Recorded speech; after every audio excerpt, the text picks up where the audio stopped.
ang mga kwento ng pag-ibig, kwento ng buhay at kwento ng pag-asa dito sa Barangay Love Stories. Love Stories.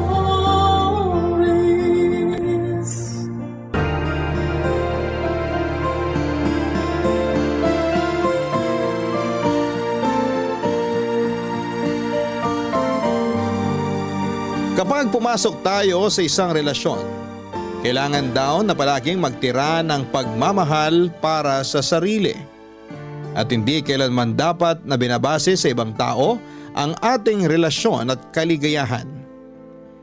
Ikaw kabarangay, nagawa mo na bang paikutin ang mundo mo sa taong wala namang ambag sa buhay mo? Dear Papa Dudut, halos lahat ng relasyon ay nagsisimula sa mga ngiti at tawanan. Lalo na kapag matagal na panahon ang naging pundasyon nito.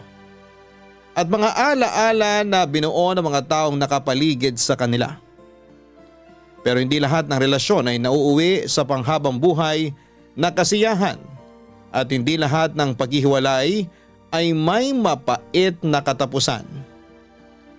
Kumusta po Papa Dudut? Sana po ay nasa mabuti kayong kalusugan sa oras na matanggap ninyo itong sulat ko. Itago niyo na lamang po ako sa pangalang Kay. 29 years old at nagtatrabaho bilang senior real estate specialist na hindi ko nasasabihin kung saan. Alam ko kasi na magiging pamilyar sa ibang kabarangay natin ang kwentong ibabahagi ko sa tanghaling ito. At gusto ko na ingatan din sana ang pribadong buhay na meron ako sa ngayon. Nasa third year high school ako nang maging boyfriend ko si Dave na noon ay kaklase ko rin. Umabot hanggang college ang relasyon naming dalawa dahil mabait talaga ang boyfriend ko. Bukod sa pagiging mabait, sobrang sweet niya rin at mahilig siya sa mga sorpresa. Isa na nga sa mga ginawa niya na hindi ko makakalimutan ay yung pagkanta niya sa akin. Kasama ng ibang choir member sa labas ng university namin habang may hawak siyang bouquet ng roses sa araw ng mga puso. Maraming estudyante ang nakakita at kinilig dahil sa ginawang pagsorpresa sa akin ni Dave, Papa Dudut.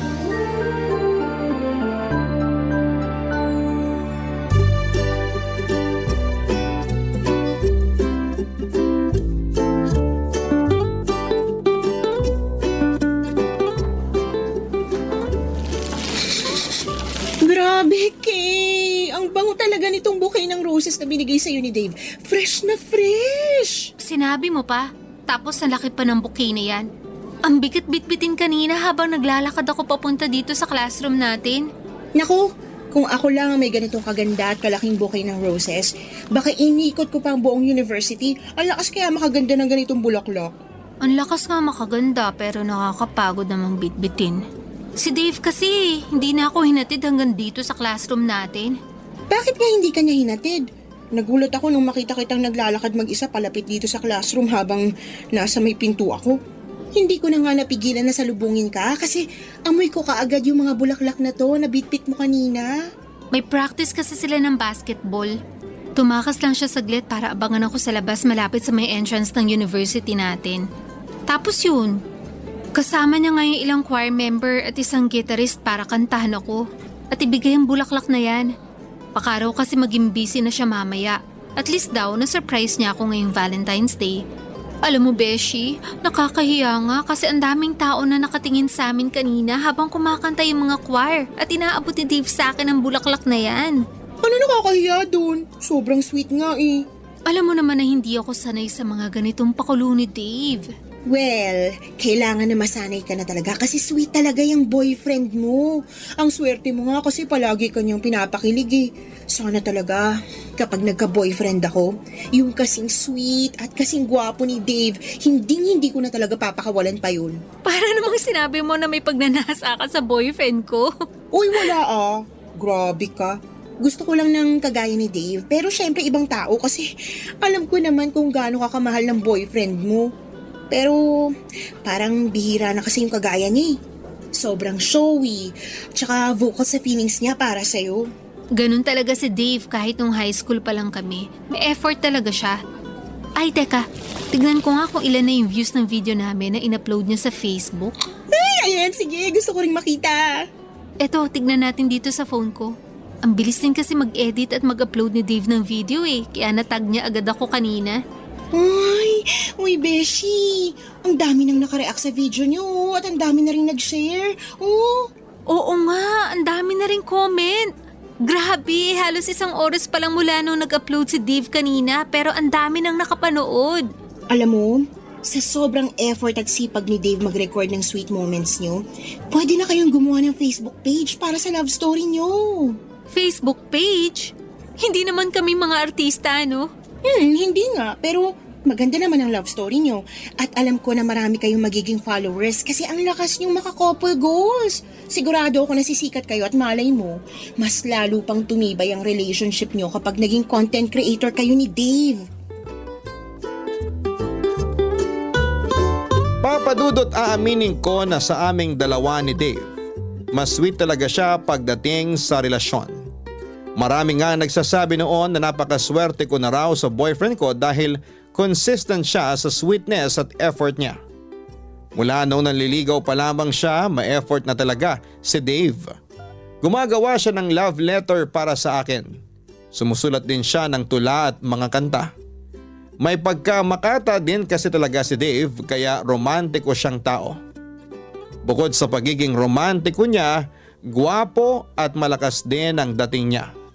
Matangkad kasi siya, matangos ang ilong at moreno ang kulay ng balat. Bagay nga raw kami kasi parehas na matangos ang ilong namin at ako naman ay maputi ang kutis. Sentimental na tao nga rin pala si Dave at mahilig siyang mag-take ng picture o mag-record ng video sa mga date namin o surprise niya sa akin.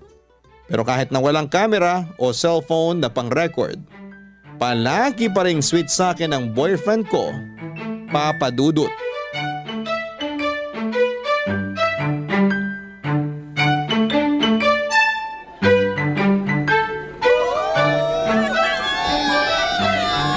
Congratulations, mahal! Congratulations din, mahal! Sa wakas, natapos na rin natin ang college! Nakatapos tayo ng walang kahit na anong binagsak na subject. Oo nga, mahal. Kahit pareho tayong nahirapan talaga, walang sumuko sa atin. Tinutulungan din kasi natin noon ang isa't isa. Lalo na kapag malapit na ang finals natin. Kahit magkaiba tayo ng course at mga subject, sabay pa rin tayo nagre-review. Alam mo, mahal, akala ko nga hindi na ako makakasabay sa'yo na graduate. Bakit naman? Kasi 'di ba, may 2 major subject ako na muntik ko nang maibagsak. Oo, naalala ko yun. Masyado kasing nabaling ang focus mo sa basketball eh. Pero nakabawi ka naman, di ba? Nakabawi ako kasi tinulungan mo ako sa pagre-review. Kaya thank you, mahal. Kasi kahit alam ko na pagod ka rin, hindi mo yun pinakita at pinaramdam sa akin. Alam ko rin kasi na kailangan mo ko. Kaya binigay ko lahat ng suporta at pagmamahal ko sa iyo. At dahil dyan, may gusto akong ibigay sa'yo. Ano yun? Eto, oh. Anong laman ng maliit na kahon na yan? Buksan mo para malaman mo. O sige, ito, bubuksan ko na. Mahal! Ang ganda naman ng singsing na to. Teka, isusuot ko muna sa daliri mo ang singsing. Ayan, bagay sa daliri mo, mahal. Sana nagustuhan mo ang regalo ko sa'yo. Sobrang nagustuhan ko kasi ang ganda ng design niya. Ang kinang, tsaka bagay na bagay sa daliri ko. Hindi pa yan engagement ring, ha? Promise ring pa lang yan. Naaalagaan at mamahalin kita palagi. At ganun din ang gagawin ko, mahal. Nandito lang ako palagi para mahalin at alagaan ka. Thank you para sa singsing na to, ha? At sa lahat ng pag-aalaga mo sa akin. Wala yun, mahal. Masaya ako at nagustuhan mo ang regalo ko sa'yo. Saktong-sakto rin pala talaga sa'yo ang singsing na to. Alam mo talagang sukat ng daliri ko, ha? Siyempre naman, kasi palagi kong hawak ang kamay mo. Kung pwede nga lang, hindi ko nabitawan para masigurado ko na sa akin ka na talaga forever. Kahit naman hindi mo hawak ang kamay ko, sinisiguro ko sa'yo na sa'yo lang ako, mahal. Forever! Ay, grabe! sweet naman talaga ng couple na to. Ayan po guys, naka-live po tayo ngayon at kita nyo naman kung gaano ka-sweet ang dalawang kaibigan ko. Friends, mag-hi naman kayo bago ko i-stop ang live na to sa Facebook page nyo. Naka-live ka, Beshi? Oo, sa Facebook page nyo. Mag-hi na kayo ni Dave kasi ang daming nanonood ngayon dito sa live video ko. Hi guys! Thank you sa mga nanonood palagi ng live namin sa Facebook. Thank you rin sa mga nag-congrats guys. Lalo na sa palaging nagme-message at comment sa mga post namin. Thank you always for all your support. Ayun guys, salamat ulit sa mga nanood. I-end ko na muna tong live natin ngayon Bye! Uy, Beshi! Kanina ka pa ba talaga dyan? Oo, nagtago lang ako dun sa may likod ng malaking puno para makunan ko ng live sa Facebook page niyo yung pagbigay sa'yo ni Dave ng promise ring. Alam mo yung tungkol sa promise ring? Oo, mahal. Sinabi ko kay Menga yung lahat ng plano ko tungkol sa araw na to. Alam ko kasi na maraming followers natin ang nag-aabang kung anong ibibigay ko sa'yo para sa graduation day natin. Kaya naisipan ko na makisuyo kay Mengay na hawakan ng cellphone ko at i-live niya sa Facebook page natin ang pagbibigay ko sa'yo ng promise ring. Grabe, ang ganda ng plano niyong dalawa ha? Ang galing din kasi ni Dave na mag-isip ng pakulo at surprise para sa'yo. Pero, congratulations kasi meron na kayong 100,000 followers sa Facebook page ninyo. Talaga? 100,000 followers na agad? Oo, mahal. Kaninang umaga ko lang din nakita nung inabot ko kay Mengay ang cellphone ko. Congratulations, mahal! Congratulations sa ating dalawa, mahal!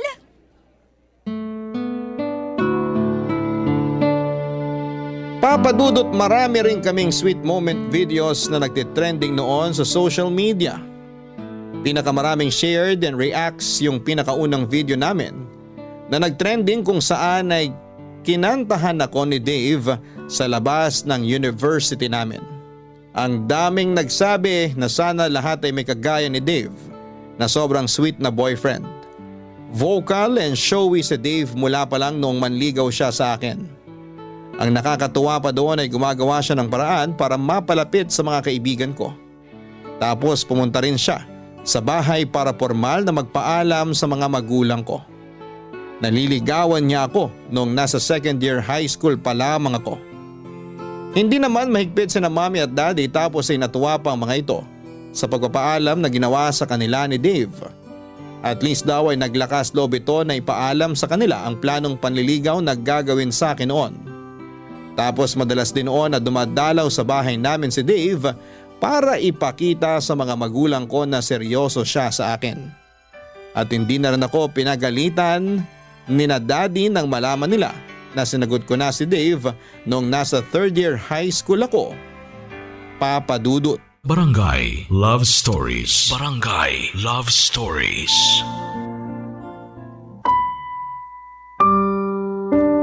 Papadudot na unang lumaki ang number ng followers namin ni Dave sa Facebook profile namin dahil sa mga trending sweet video namin. Kaya naisipan namin na gumawa ng Facebook page kung saan kami ay nag-upload ng mga luma at bago naming video. Nakakatuwa kasi hanggang sa page na yon ay tumaas agad ang number ng followers namin ni Dave. Hanggang sa naisipan na nga namin gumawa ng content kagaya ng pagpaprank at pagsusurprise sa isa't isa. Dahil si Dave nga ang mas may effort at mas sweet, siya yung madalas na gumagawa ng content, nagvi-video o nag-surprise sa akin. Lahat halos ng date namin o surprise gift at pakulo niya para sa akin recorded ng camera na pinag-ipunan naming bilhin para sa paggawa namin ng content. At sa paglaki pa ng number ng followers namin sa iba't ibang social media account, nagsimula na rin kaming kumita ng pera dahil sa mga content na ina-upload namin. Halos kami na nga ni Dave ang nagbabayad ng kalahati ng tuition fee namin noon.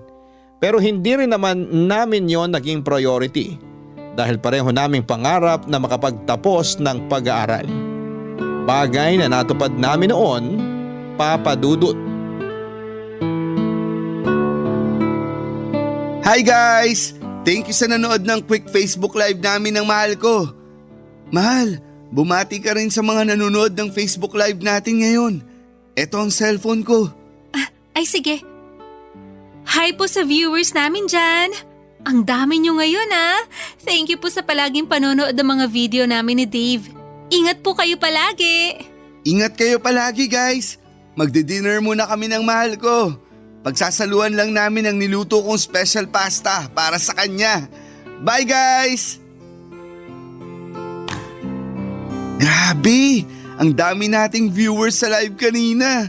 Ngayon lang ulit kasi tayo nakapag-live na magkasama tayong dalawa. Sobrang busy rin kasi natin sa trabaho. Lalo na nung na-promote ako 3 months ago. Sinabi mo pa, mahal.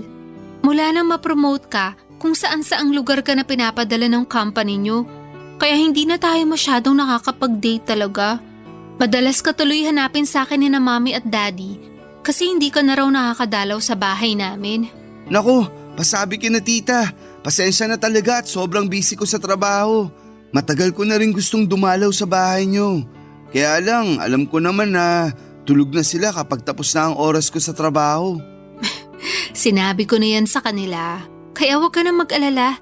Naiintindihan naman nila na busy ka talaga ngayon dahil kakapromote mo pa lang sa opisina nyo.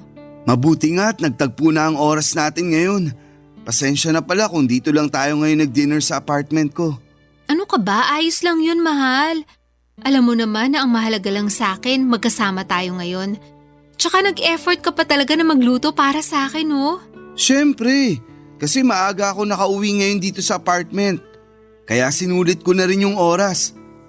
Saka, naisip ko na magandang content din yung pagluluto ko ng pasta para sa dinner natin ngayon. Talagang naisip mo yan, ha? Oo, kasi hindi na rin tayo masyadong nakakagawa ng content natin. Bumababa na rin tuloy ang engagement ng Facebook page natin kasi wala na tayo masyadong ina-upload. Ang dami na ngang followers natin yung nagko-comment kung kailan ang next surprise ko sa'yo kasi namimiss na raw nila yun. Namimiss na raw nila tayong mapanood. May intindihan naman yun ng followers natin. Alam nila na masyado tayong busy sa mga trabaho natin kaya hindi natin matutukan ang paggawa ng mga video para sa kanila. Oo nga, pero kailangan pa rin natin ng bagong pakulo para umingay ulit tayo sa social media. Alam mo na, maraming bagong content creator ngayon kaya baka mapunta na sa kanila ang followers natin.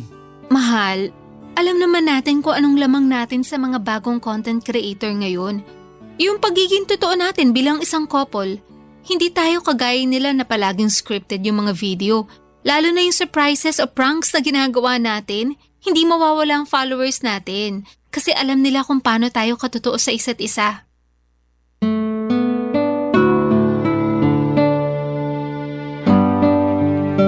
Papadudot, hindi talaga namin pinangarap o plinano ni Dave na maging sikat na content creator. Gusto lang namin na i-share ang love story naming dalawa. Gusto naming magpakilig, magbigay ng good vibes at inspirasyon pero priority pa rin namin ang pag-aaral namin. Hindi kami nagpasilaw sa kasikatan kahit lumampas na sa 100,000 ang followers namin sa Facebook at kumikita na talaga kami ng sarili naming pera. Mas pinili pa rin namin na ibalanse ang oras namin sa pag-aaral at paggawa ng content. Ang nasa isip namin noon ay hindi din naman magtatagal ang kasikatan namin. Hindi panghabang buhay ang pagiging content creator, pero panghabang buhay ang college diploma na makukuha namin. Kagaya ng sinasabi ng mga magulang namin, yon ang pamana nila sa amin na kailanman ay hindi mananakaw ng sino mang tao. Kaya naman pinagsumikapan pa rin naming makatapos ng pag-aaral. At nang makatapos kami ay doon namin nagsimulang makilala ang totoong buhay. Nang pagtatapos sa kolehiyo ang pinakaumpisa ng lahat ng mga totoong hirap at saya sa buhay ng isang tao, papadudot.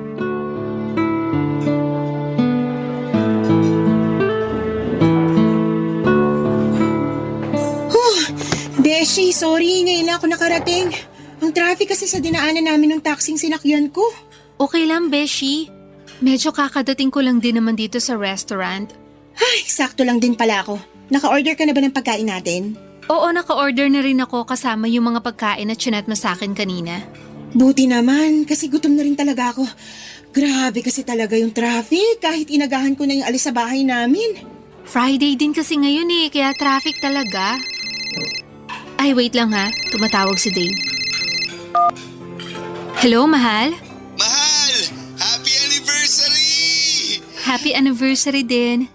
Nandito na ako sa restaurant kasama si Mengay. Ayan, mabuti naman at may kasama ka ngayon. Niyaya ko talaga si Mengay ngayon na mag-dinner kami. Kasi ayoko rin naman magmukmuk sa bahay. Sorry talaga, hindi tayo magkasama ngayon. Ayos lang. Kahit ang ganda na sana ng plano natin na out-of-town vacation para sa anniversary celebration natin. Mahal, sorry na talaga. Akala ko ba naiintindihan mo ako? Wala naman akong choice kundi ang intindihin ka, di ba? Kesa naman sa mag-away tayong dalawa. Ayoko rin naman na hindi ka makasama sa espesyal na araw na to. Isa pa, ginagawa ko rin naman to para sa future natin, mahal.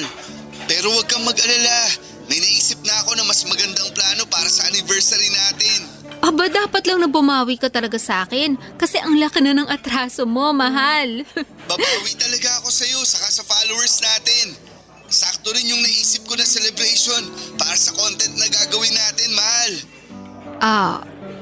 Okay, sige. Sige na, mahal. Kailangan ko na rin bumalik sa loob kasi magsistart na ulit ang conference namin. Happy anniversary ulit! I love you! I love you too. Bye. Kaya pala ang lalim ng buntong hininga mo kasi anniversary nyo ngayon ni Dave. Ayun na nga, Beshi. Anniversary namin ngayon pero ikaw ang kasama ko. Sabi mo nga, at least may kasama ka ngayon na magandang date kahit wala ang boyfriend mo. Kasi nga wala naman akong choice. Nakakainis pa kasi parang mas pinaghahandaan pa niya yung content na yan kesa sa anniversary talaga namin. Naiintindihan ko naman siya kasi maraming nag-aabang sa anniversary nyo. Kahit madelay ang celebration nyo, ang mahalaga, makapag-upload siya ng bagong video ng surprise niya sa'yo. Beshi, hindi na surprise yun. Kasi alam ko na may gagawin siyang something para sa anniversary namin. Huwag mo na lang abangan para ma-surprise ka pa rin. Pero, Beshi, curious lang ako. Kumusta naman kayo? Okay naman. Okay naman na okay lang o okay naman na hindi talaga okay? Ewan ko. Yan na nga ba sinasabi ko eh. Kapag ganyan ang mga sagutan mo, medyo nakakakaba na yan. Pero, baka kasi kulang lang talaga kayo sa quality time. Alam mo na, dapat talaga na mas dalasan yung date nyong dalawa eh. Yan din naman ang sinasabi ko sa kanya. At kapag bumabalik naman siya dito, bumabawi naman talaga siya sa akin. Naiinis lang ako kapag naglalabas na siya ng cellphone o camera. Tapos malalaman ko na lang na recorded pala lahat ng pakulo niyang sorpresa para sa akin. Hindi ko tuloy alam kung para sa akin pa ba talaga yung ginawa niya o para lang sa content na gusto niyang i-upload sa Facebook page namin. Beshi, syempre naman para sa'yo yun. Ewan ko, Beshi. Sa totoo lang, hindi ko na rin kasi alam kung saan papunta yung relasyon namin eh. Papadudot iba talaga ang buhay estudyante sa buhay empleyado na. Nag-focus kami ni Dave sa kanya-kanya naming career at naging sideline na lamang ang pagiging content creator namin. Nang mga panahon na yon ay may kanya-kanya din kaming responsibilidad ni Dave sa pamilya namin. Pareho kaming panganay ni Dave sa magkakapatid at tinutulungan ng mga magulang namin sa mga gastusin sa bahay. Kaya pareho rin kami na naging workaholic ni Dave. Doon namin na-realize na mas masarap ang buhay estudyante na hindi masyadong kailangan na budget ng allowance na nakukuha namin mula sa mga magulang namin. Mas masarap ang pakiramdam noong kami lang ang tumatanggap ng pera. Kesa kami na yung nagtatrabaho at gumagawa ng paraan para kumita. Kaya sa sobrang focus namin ni Dave sa mga trabaho namin, unti-unti kaming nawala ng oras sa paggawa ng content para sa Facebook page namin. Pero hindi lang kami sa paggawa ng content na wala ng oras, kung hindi pati na rin sa relasyon namin, Papadudot. Barangay Love Stories. Barangay Love Stories.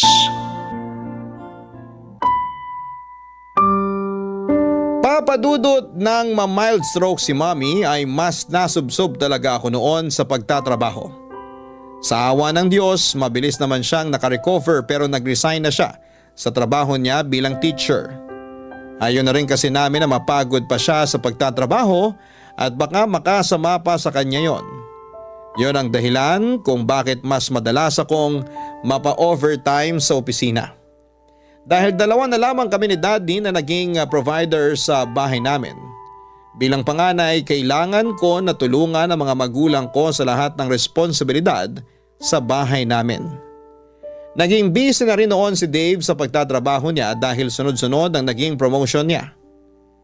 Nang dahil doon ay madalas na pinapadala siya sa iba't ibang lugar para sa mga conference na may kinalaman sa trabaho nila.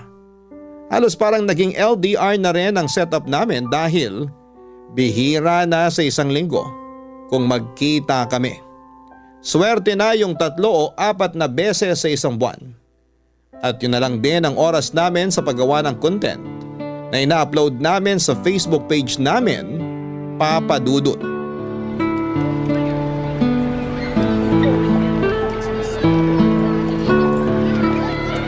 Hello, Beshi! Nasa bahay ka ba ngayon? Naku, wala, Beshi. Naglalakad ako ngayon papunta sa apartment ni Dave. Ay, ganun ba?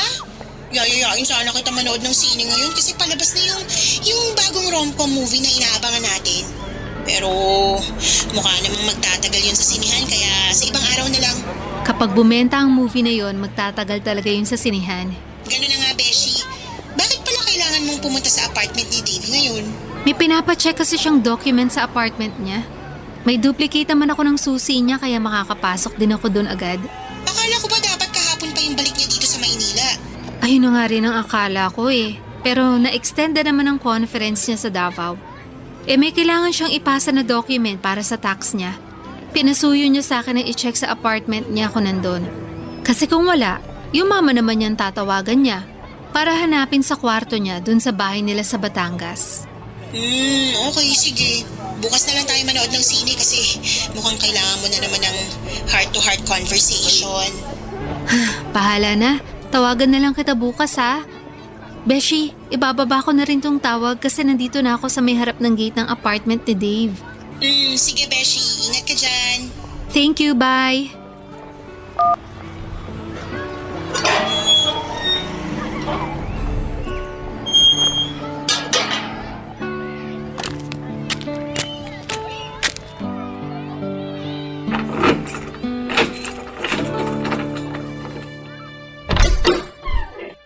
Surprise! Happy anniversary, mahal! Mahal? Akala ko next week ka pa makakauwi. Siyempre, hindi ko sinabi sa'yo na nakauwi na talaga ako kanina pa para ma-surprise kita. Happy anniversary! Happy anniversary din, mahal. Uy, ang ganda ng pagkakaset up mo dito sa sala ng apartment mo, ah. Ang daming balloons tsaka mga bulaklak. Tapos ang dami rin pagkain dito sa mesa. Sabi ko naman sa'yo, di ba?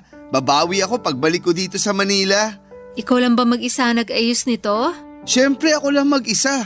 Ako rin ang nagluto ng mga paborito mong pagkain na nasa lamesa. Yang buttered shrimp, chicken adobo, chop suey, at hindi mawawala ang paborito mong dessert na buko pandan. Grabe, paborito ko talaga lahat ng yan. Pero ibig sabihin, mahal, mula na makauwi ka dito sa apartment, hindi ka pa talaga nagpapahinga? Hindi pa, kasi gusto ko talaga na unahing asikasuhin ng sorpresa ko sa'yo. Nagustuhan mo ba? O syempre naman. Pero ang pinakagusto ko sa lahat, yung nandito ka na at kasama na kita ngayon. Payakap nga sa mahal ko. Namiss kita, mahal. Kung alam mo lang, palagi kitang iniisip, lalo na kapag mag-isa lang ako sa kwarto. Namimiss ko yung mga yakap mo, kwentuhan natin, at lahat sa iyo, mahal.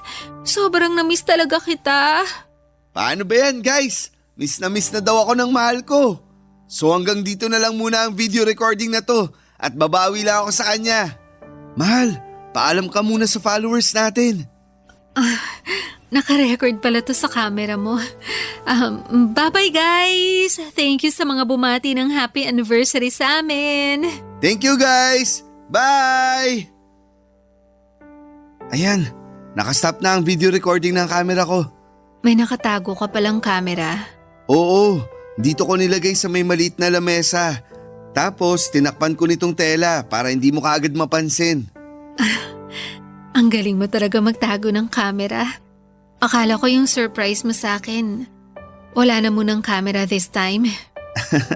Alam mo naman na hindi makukumpleto ang surprise ko kung walang camera. Kasi malulungkot ang followers natin. Actually, sa kanila nga galing ang idea ng surprise na to. May nabasa akong mga comment na ganitong surprise daw ang gawin ko para sa'yo. Buti nga hindi mo napansin yun. Kaya sinunod ko ang suggestion nila. Okay. Okay, kain na tayo kasi nagugutom na rin ako, mahal. Mauna ka na, mahal. Hindi mo ako sasabayang kumain? Susunod ka agad ako. Mag-i-edit lang ako ng mabilisan ng video natin para maipost ko na rin mamaya. Hindi pa pwedeng unahin mo na lang munang sabayan akong kumain? Mabilis lang na pag-i-edit to, mahal. Sigurado kasi ako na maraming nag-aabang ng anniversary video natin. Kaya i-edit ko na para ma-post ko na rin kaagad. Matutuwa na naman ang followers natin at tataas na naman ang engagement natin. Kaya uunahin ko na muna to, mahal. Papadudot, minsan naisip ko na parang nagiging scripted na lamang ang relasyon naming dalawa ni Dave. Yung mga sorpresa o pagiging sweet niya sa akin ay parang ginagawa na lamang niya para sa content namin. Pakiramdam ko ay hindi na siya sincere sa effort na ipinapakita niya sa akin. Minsan na lamang kasi kaming magkita at magkasama. Tapos kailangan pa na recorded yon sa camera niya. Wala namang problema sa akin kung nire-record niya ang mga ganong moment namin dahil sa sentimental siyang tao. Pero yung point na alam kong ginagawa niya lang yon para sa content na gusto niyang i-upload sa page namin, doon ako medyo naiilang. Lalo na nga kapag nalalaman ko na yung mga surprise na ginagawa sa akin ni Dave ay galing sa suggestion ng ilang followers namin na nagko-comment sa post namin. Hindi pala yun galing sa orihinal na ideya ni Dave. Pakiramdam ko tuloy noon ay parang hindi na kami yung dating Dave at Kane na magkarelasyon. Parang nagiging ibang tao na kami dahil sa pagiging content creator namin. Parang naging puppet na lamang kami na naging sunod-sunuran sa mga request ng fans namin, Papa Dudut.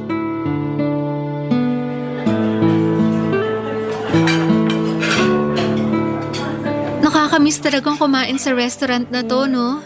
Sinabi mo pa. Naaalala ko nga nung unang beses na kumain tayo dito, hindi pa ganito kalaki ang restaurant na to. Pero ngayon tignan mo naman, oh. Ang laki na ng pinagbago ng lugar na to. Oo, tama ka, mahal. Ang babaitin kasi ng mga staff dito, tsaka ng manager. Kaya hindi nakakapagtaka na tumagal at lumaki ang restaurant na to. Alam mo, feeling ko nga, mas lalaki pa to sa mga susunod na taon. Feeling ko rin. Ano po pinagkakaabalahan mo dyan at hindi maalis ang tingin mo sa cellphone na hawak mo? May pinapanood lang ako na videos ng mga couple na content creator. O tapos? Tapos kumukuha ako ng idea para sa susunod na content na pwede nating gawin. Alam mo na, para lalong kiligin ang followers natin. Kailangan din kasi nating bumawi sa kanila dahil ang tagal nila palaging naghihintay ng mga video content natin.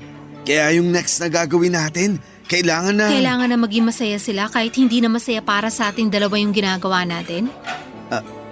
Anong ibig mong sabihin? Alam mo ang ibig kong sabihin, Dave. Teka, hindi ko maintindihan, mahal. Bakit parang ang seryoso mo naman bigla dyan? May problema ba? Matagal na tayo may problema. Problema na hindi natin hinaharap. Minsan ba hindi mo natatanong sa sarili mo kung may direksyon pa ang relasyon nating dalawa? Kasi ako, Dave, yun ang palaging tanong ko sa sarili ko. Masaya naman tayo, di ba? Masaya tayo na may napapasaya tayo na ibang tao nang dahil sa relasyon natin. Pero hindi pwede na palagi na lang na maging masaya tayo nang dahil sa ibang tao. Hindi mo ba naiintindihan yun? Kay, parte na rin ang relasyon natin ng followers natin. Ganun ang buhay ng mga content creator. Obligasyon natin na pasayahin sila. Tayong dalawa magkarelasyon dito. At kahit kailan hindi natin sila naging obligasyon. Kasi sa totoo lang, wala naman silang ambag sa relasyon natin. Kaya hindi natin dapat paikutin sa kanila ang mga buhay natin. Akala ko ba gusto mo yung ginagawa natin? Dati oo. Kasi akala ko makakatulong sila para mas lalong tumatag ang relasyon natin. Pero hindi pala. Kasi lalo lang nilang pinagugulo yung mga buhay natin. Ayaw mo na bang ituloy ang pagiging content creator natin? Kaya mo bang ipagpatuloy ang relationship na to nang walang kahit anong kamerang nakatutok sa atin? Kasi Dave, sasabihin ko na sa iyo ang totoo. Napakiramdam ko, nagiging puppet na lang tayo ng sinasabi mong followers na kailangan nating pasayahin. Nagiging scripted na lang yung buhay at relasyon nating dalawa. Gusto ko lang naman na pasalamatan sila. Kaya minsan, pinagbibigyan ko sila sa mga request na surprise para sa'yo. Kay, pareho naman nating ginusto to, di ba? Ang maging content creator at makapagbigay ng saya sa kanila. Ang gusto ko lang, maka-inspire at makapagpasaya tayo ng ibang tao. Pero hindi yung binabase natin sa kanila yung buhay natin. Dave, taputin mo nga ako.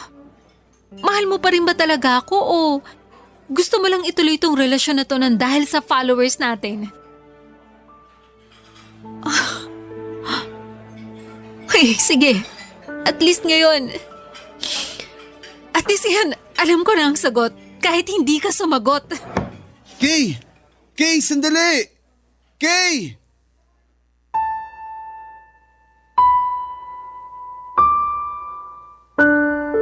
Papa Dudut, mas nakilala namin ni Dave ang isa't isa nang magkaroon na kami ng sarili-sarili naming responsibilidad sa pamilya namin. Hindi pala talaga biro ang maging adult. Hindi na kami kagaya ng dati na puro sarili na lamang ang pwedeng isipin. Pareho pa kami ni Dave na may responsibilidad sa mga pamilya namin. Pareho naming hindi pwede na maging priority ang relasyon naming dalawa.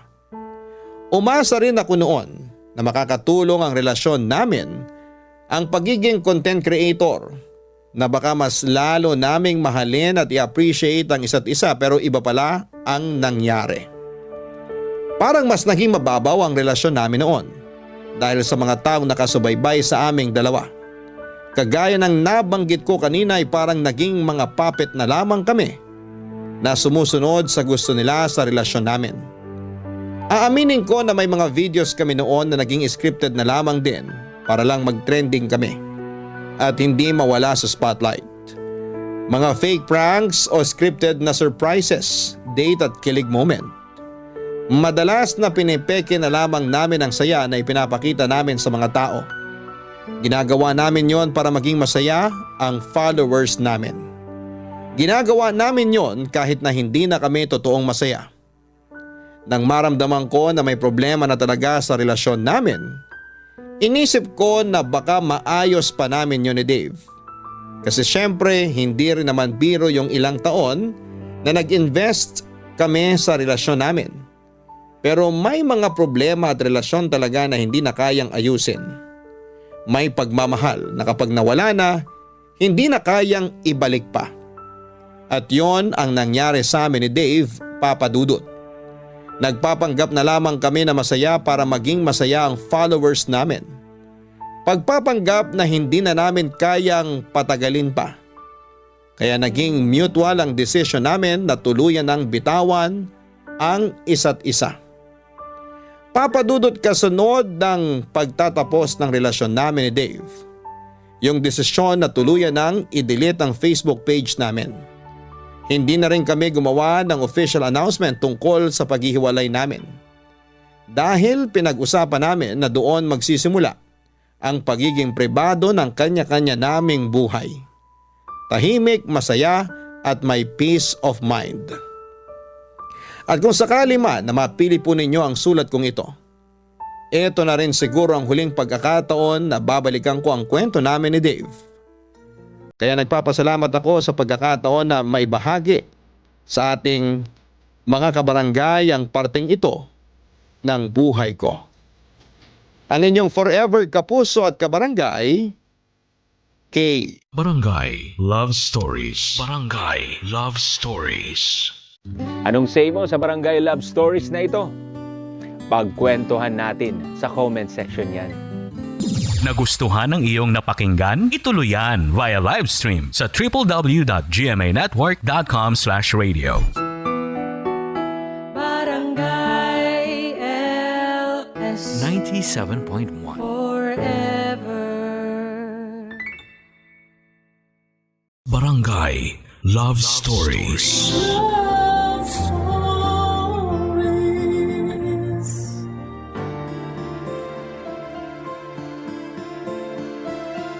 Lahat naman siguro tayo ay gustong mapabuti ang mga mahal natin sa buhay. Lahat ay kaya nating gawin para sa kanila na minsan ay sumosobra na. Ikaw, ano ang handa mong gawin para sa mga mahal mo sa buhay? Dear Papa Dudut, ang kwentong ibabahagi ko sa inyo ngayong araw ay tungkol sa aming magkapatid. At nangyari lang ang lahat ng ito may 1 taon na mahigit ang nakakaraan. Ako nga pala si Jenny, 31 years old na sa kasalukuyan. Ang kapatid ko naman na si Ate Brenda ay 46 years old na. Maaga kaming naulila sa aming mga magulang. Kaya naman nagtulungan kami para makaraos sa mundong ito. Hindi naging madali ang lahat lalo na para kay Ate Brenda dahil marami siyang kailangang i-give up para sa amin. Pinag-aral niya ako sa kolehiyo habang siya naman ay hindi man lang nakapagtapos kahit high school man lang. Inuna niya ang pangangailangan ko, Papa Dudut. Ni minsan ay hindi niya isinumbat sa akin ang mga nagawa niya. Ramdam ko naman na ginawa niya ang lahat ng sakripisyo para sa akin dahil mahal niya ako. Kaya noong nakapagtapos na ako ng pag-aaral ay pinangako ko na tutulungan ko siya sa lahat. Inalok ko siyang pag-aralin pero tinawanan niya lamang ako dahil nga masyado na raw siyang matanda para bumalik pa sa pag-aaral. Kinumbinsi ko pa siya pero hindi naman siya napilit. Pinangako ko na lamang na hindi na siya muling maghihirap dahil ako na ang bahala sa kanya. Hindi naman siya komportable na ipaako doon sa akin ang lahat dahil nasanay na siyang nagtatrabaho para sa akin. Mahal na mahal ko ang ate ko at lagi ko yung sinasabi sa kanya. Sinikap kong makahanap ng magandang trabaho para makapag-ipon at makatulong na rin sa kanya kahit na ilang beses niya yung tinanggihan. Papadudot, napakaswerte ko sa ate ko dahil hindi lahat ay kayang gawin ng ginawa niya para sa akin.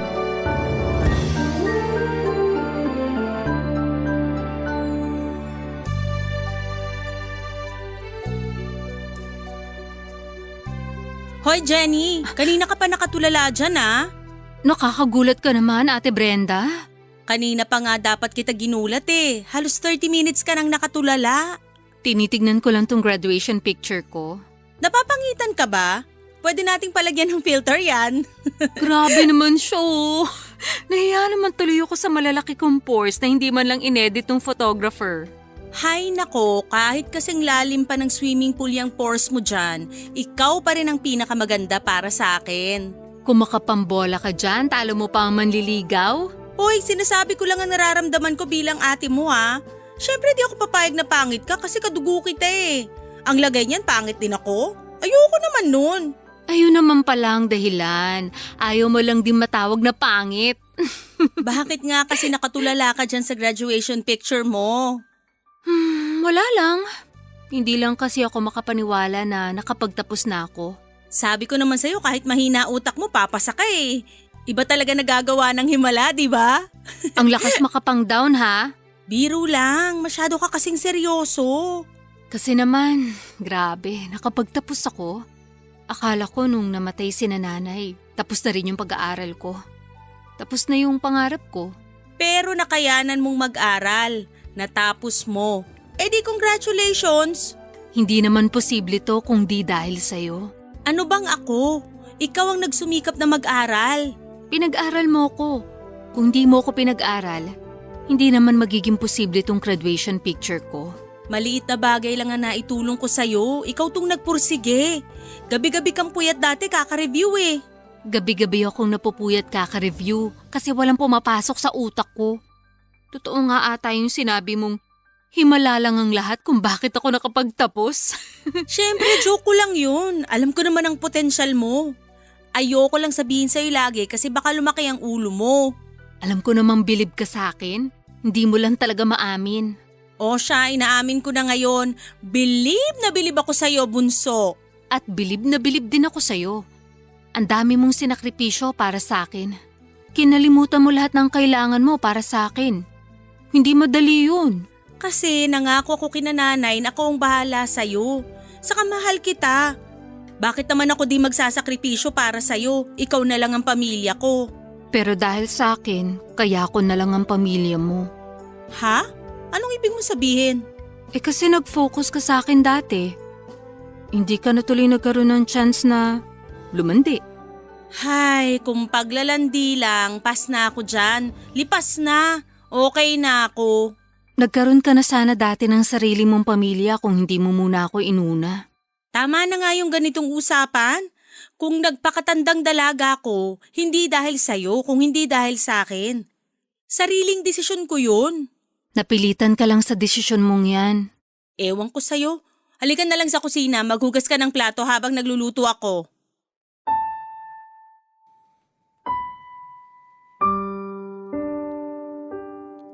Pasimple ako lagi na nagbabanggit kay ate noon tungkol sa pag-aasawa niya. Pero lagi lang siyang paiwas kung sumagot. Hindi na kasi nakapag-asawa pa si ate Papa Dudut. Sinisisi ko ang sarili ko kung bakit hindi man lang niya naranasang maging masaya sa relasyon. Hindi niya nakuha ang happily ever after na pangarap niya noong bata pa lamang kami. Sa aming dalawa noon ay siya ang mapagpaniwala sa forever dala ng mga napapanood nila ni nanay sa mga teleserye at pelikula na may tema tungkol sa pag-ibig. Nabanggit din niya sa akin dati ang mga gusto niya sa isang lalaki. Sinabi rin niya na pangarap niyang makasal sa edad na 25. Nangarap din siyang magkaroon ng 5 anak. Marami siyang nakwento sa akin noong mga bata pa lamang kami. Naging kwento na nga lang ang lahat dahil mula noong namatay ang mga magulang namin, nabura na lamang iyong lahat. Dahil nga inunan niya ako sa lahat ng bagay. Hindi na niya nagawa pang makipag-date man lang. Alam ko naman na marami ang nag-try na manligaw sa kanya. Ilang lalaki na rin ang pumunta sa bahay namin para ligawan siya noon. Pero lagi niya lang tinatanggihan. Noong una'y akala ko ay hindi niya lamang bet ang mga yon, pero noong tumagal ay naisip kong sinasadya na lang niyang maging single. Merong mga lalaki noon na pasado sa kanyang standards pero tinalikuran lamang niya. Sa akin niya ibinuhos ang lahat ng atensyon at oras niya at dahil doon ay nakakaramdam ako ng guilt dahil deserve naman ni ate ang maging masaya. Deserve niyang makuha ang happily ever after na pangarap niya. Kaya naman nag-decide akong tulungan siya para makahanap na ng forever niya. Alam ko naman noon na tatanggi siya pero kung mahahanap ko lang ang tamang lalaki para sa kanya, alam ko namang papayag din siya.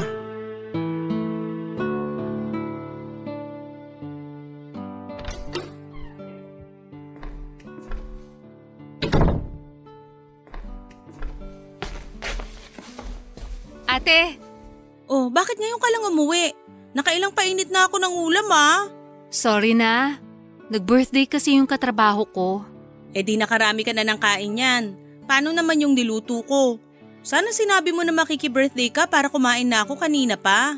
Ang ate naman nagtampo agad. Puro lang ako soft drinks kanina. Mas gusto ko pa rin syempre ang luto mo. Di sana, umuwi ka na lang kaagad kung di ka naman pala kumain doon. Mamaya magka-ulcer ka pa niyan Nakipagtsikahan pa kasi ako. May bago kasi kaming katrabaho. Crush mo? Ako agad? Hindi ba pwedeng ikaw? Ha? Ang labo. Hindi ko ba nakikita? Crush ko na kaagad? Sure ako magiging crush mo siya.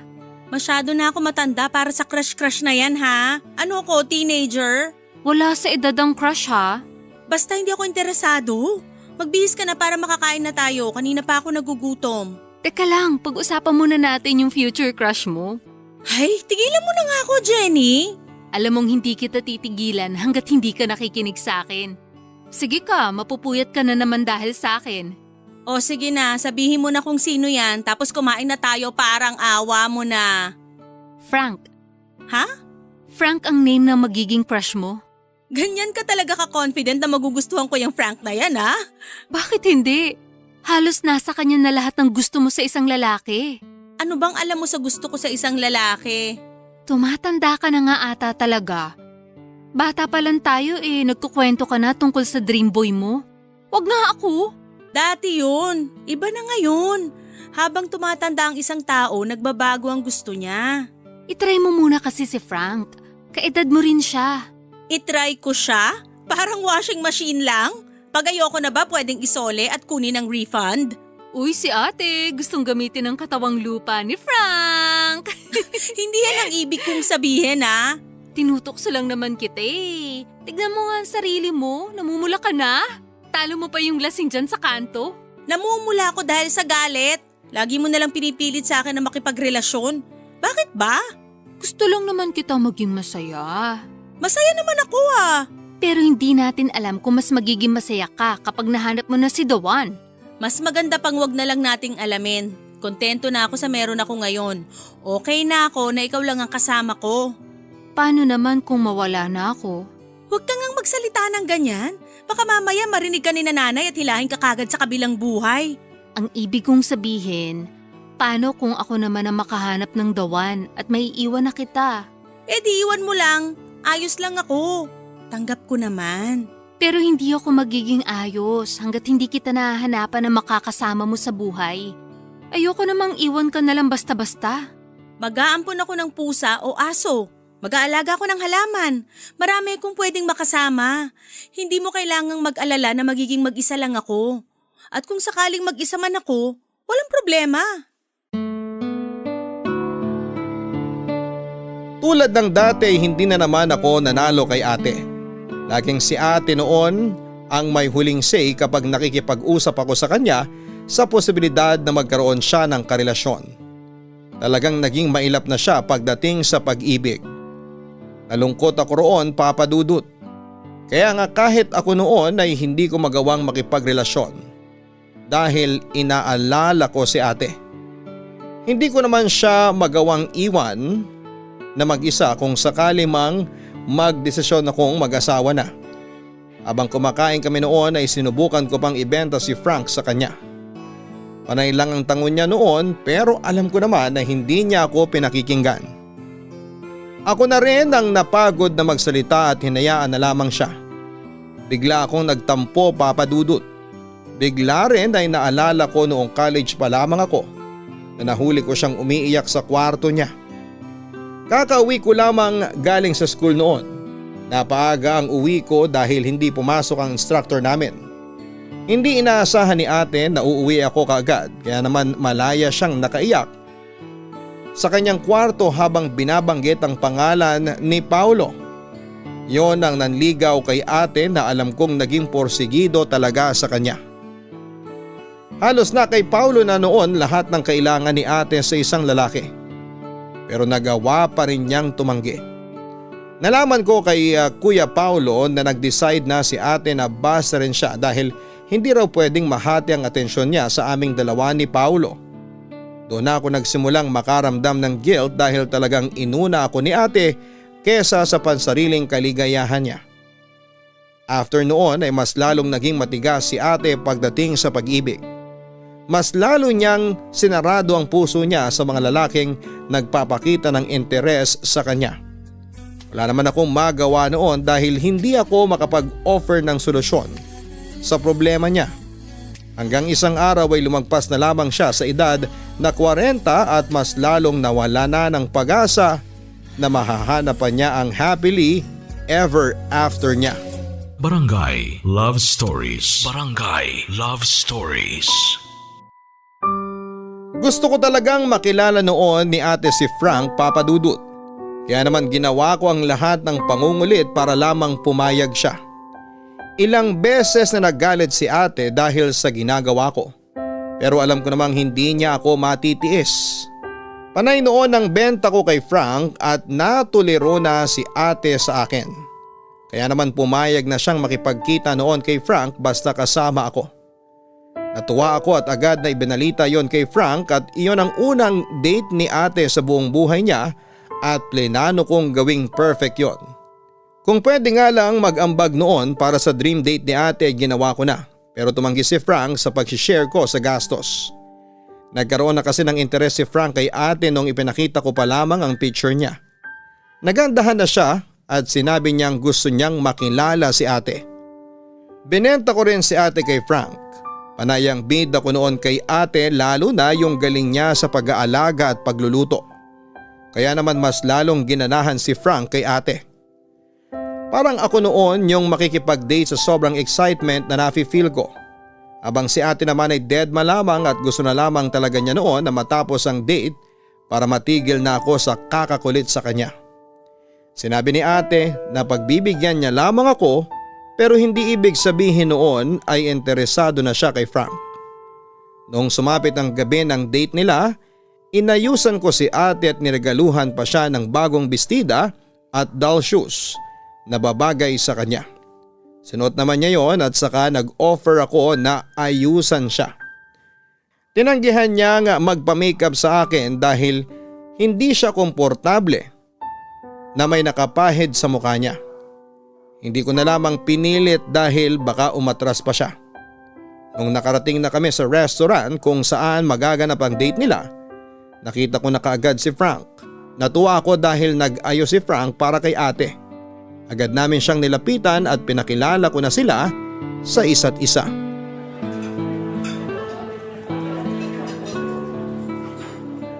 Hi Kuya Frank! Hi Jenny. Sorry kung napaaga ako ng dating ha. Na-excite ka rin ba makita ang ate Brenda ko? Anong na-excite rin? Ikaw na naman nagdesisyon ng feelings ko ah. Ganyan din siya sa akin. Ganyan siya parati sa akin. Brenda nga pala. Hi Brenda. Oh sige, maupo na kayo. Nagpauna na ako ng appetizer natin. Ito ang menu. Ako nang bahala sa orderin ha. Magkwentuhan na lang kayo dyan. Kunwari wala ako rito. Sumali ka sa kwentuhan. Sure ka? Sige, okay lang naman sa akin. Alam mo bang maraming nagkakagusto kay Kuya Frank sa office? Uy, hindi totoo yan ha. At humble din siya. Pansin mo naman sa sagot niya, di ba? Ikaw talaga Jenny. Mamaya mamula na naman tong pisngin ko sa pambobola mo. O ayan no, perfect kayo ni ate. Nagmumukha kayong mga kambal na mako palagi kapag binobola. Tigilan mo ko, Jenny ha? Kuya Frank, mukha lang strict ang teacher ng elementary si ate. Pero huwag kang mag-alala, mabait yan. Ipagdadasal ka lagi niyan. Jenny! Kwela ka talaga Jenny. Hindi yan kwela. Abusada lang talaga. La siya ng lalaglag. O order na nga lang ako rito. Ate oh, may steam pompano sila. O orderin ko na ha. Sige, gusto ko yan. Sana masarap. Teka, mahilig ka rin sa pampano? Oo, paborito ko na yan nung bata pa lang ako. Yan kasi madalas yung hinahain ni nanay sa amin tuwing linggo at walang pasok sa school.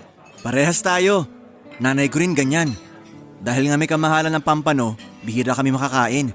Kaya kapag meron, kulang na lang pati tinik kainin namin. Kuya Frank, kaya ng ate ko magluto ng steam pompano. Hindi niya tinitipid sa luya. Dapat lang naman para matanggal yung lansa. Yan nga rin yung sinasabi ko rito kay Jenny eh. Nagtataka kasi siya bakit tinadamihan ko. Mahilig ako sa luya. Kulang na lang pati champurado, lagyan ko niyan eh. Magkakasundo tayo, mahilig din ako sa luya. Pati sa salabat. Uy, ako rin.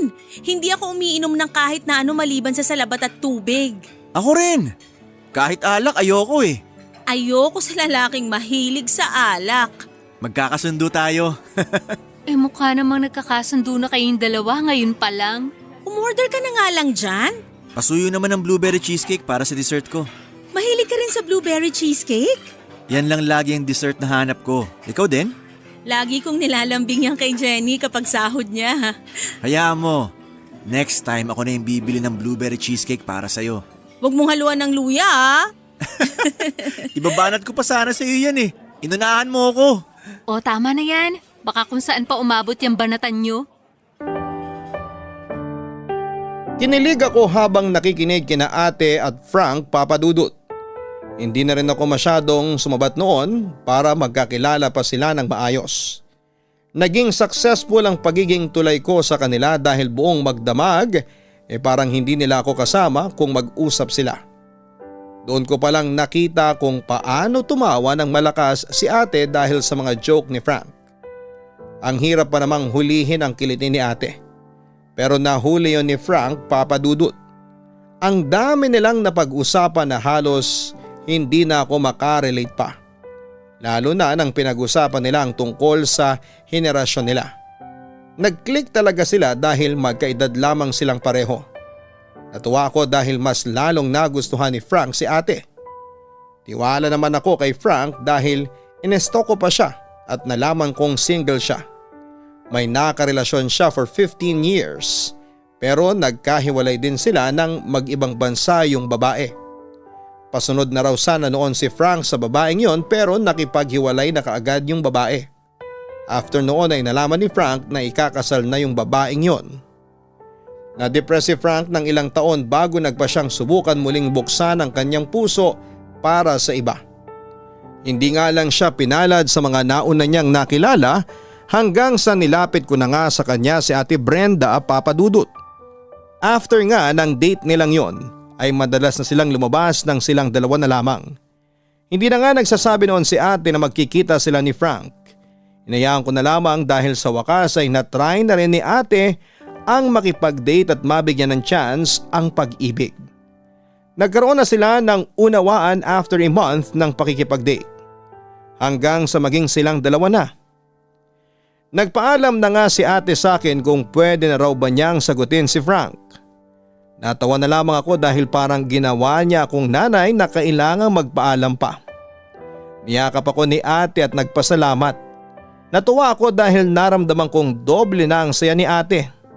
Wala na nga akong mahihiling pa noon kundi ang makitang masaya ang ate kong nagsakripisyo para sa akin. Kaya ipinagdasal ko na sana'y si Frank na talaga ang makakatuluyan niya.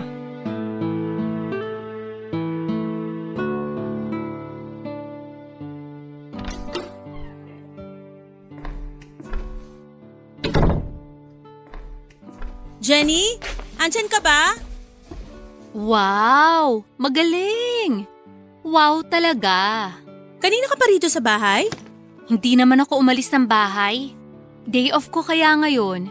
Ay, oo nga pala. Magkaiba nga pala kayo ni Frank ng day off. Eh ikaw, bakit ngayon ka lang umuwi, ha? Ha? Kasi… Uwi ba yan ng matinong ate? Hoy, tumigil ka nga dyan.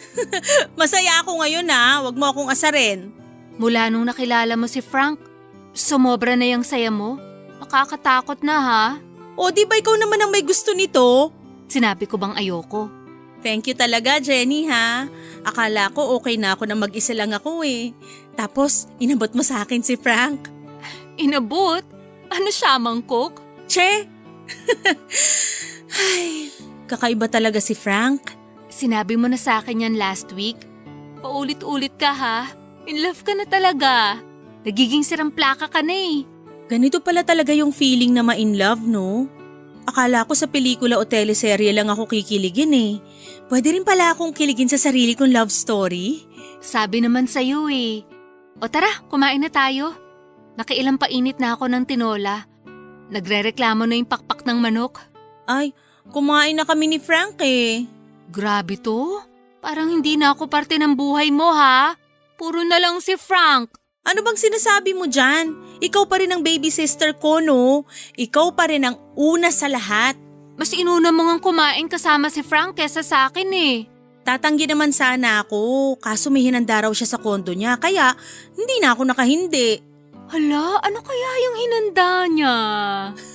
Hoy, ang dumi ng isip mo ha, walisin mo yan. Hindi naman ako nag-iisip ng marumi, no? Ano nga kasi yun? Jenny, niyaya ako ni Frank na magpakasal. Naku, kawawa naman si Frank. Paano? Turn down mo yung proposal niya? Bakit ko naman iti-turn down? Kasi nga wala pa kayong 6 na buwan magkarelasyon. Paano yan? Pumayag ako. Talaga? Ganun ka ka-sure sa kanya? Nakailang oo ako sa kanya kanina. Di ba sure yun? Baka naman nabibigla lang kayo. Sa ganyan kasi… Nasa tamang edad na kami pareho. Saka ikaw naman na may gusto nito dati pa, di ba? Lagi ka nagpapakita sa akin ng mga gown ng abay. Ikaw pa nga nagplano ng kasal ko kahit wala naman akong boyfriend eh. Nabigla lang ako. Masyado lang siguro akong nabilisan. Okay ka lang ba? Oo naman. Tara na, samahan mo ako magpainit ng tinola. Gusto ko nang kainin yung pakpak.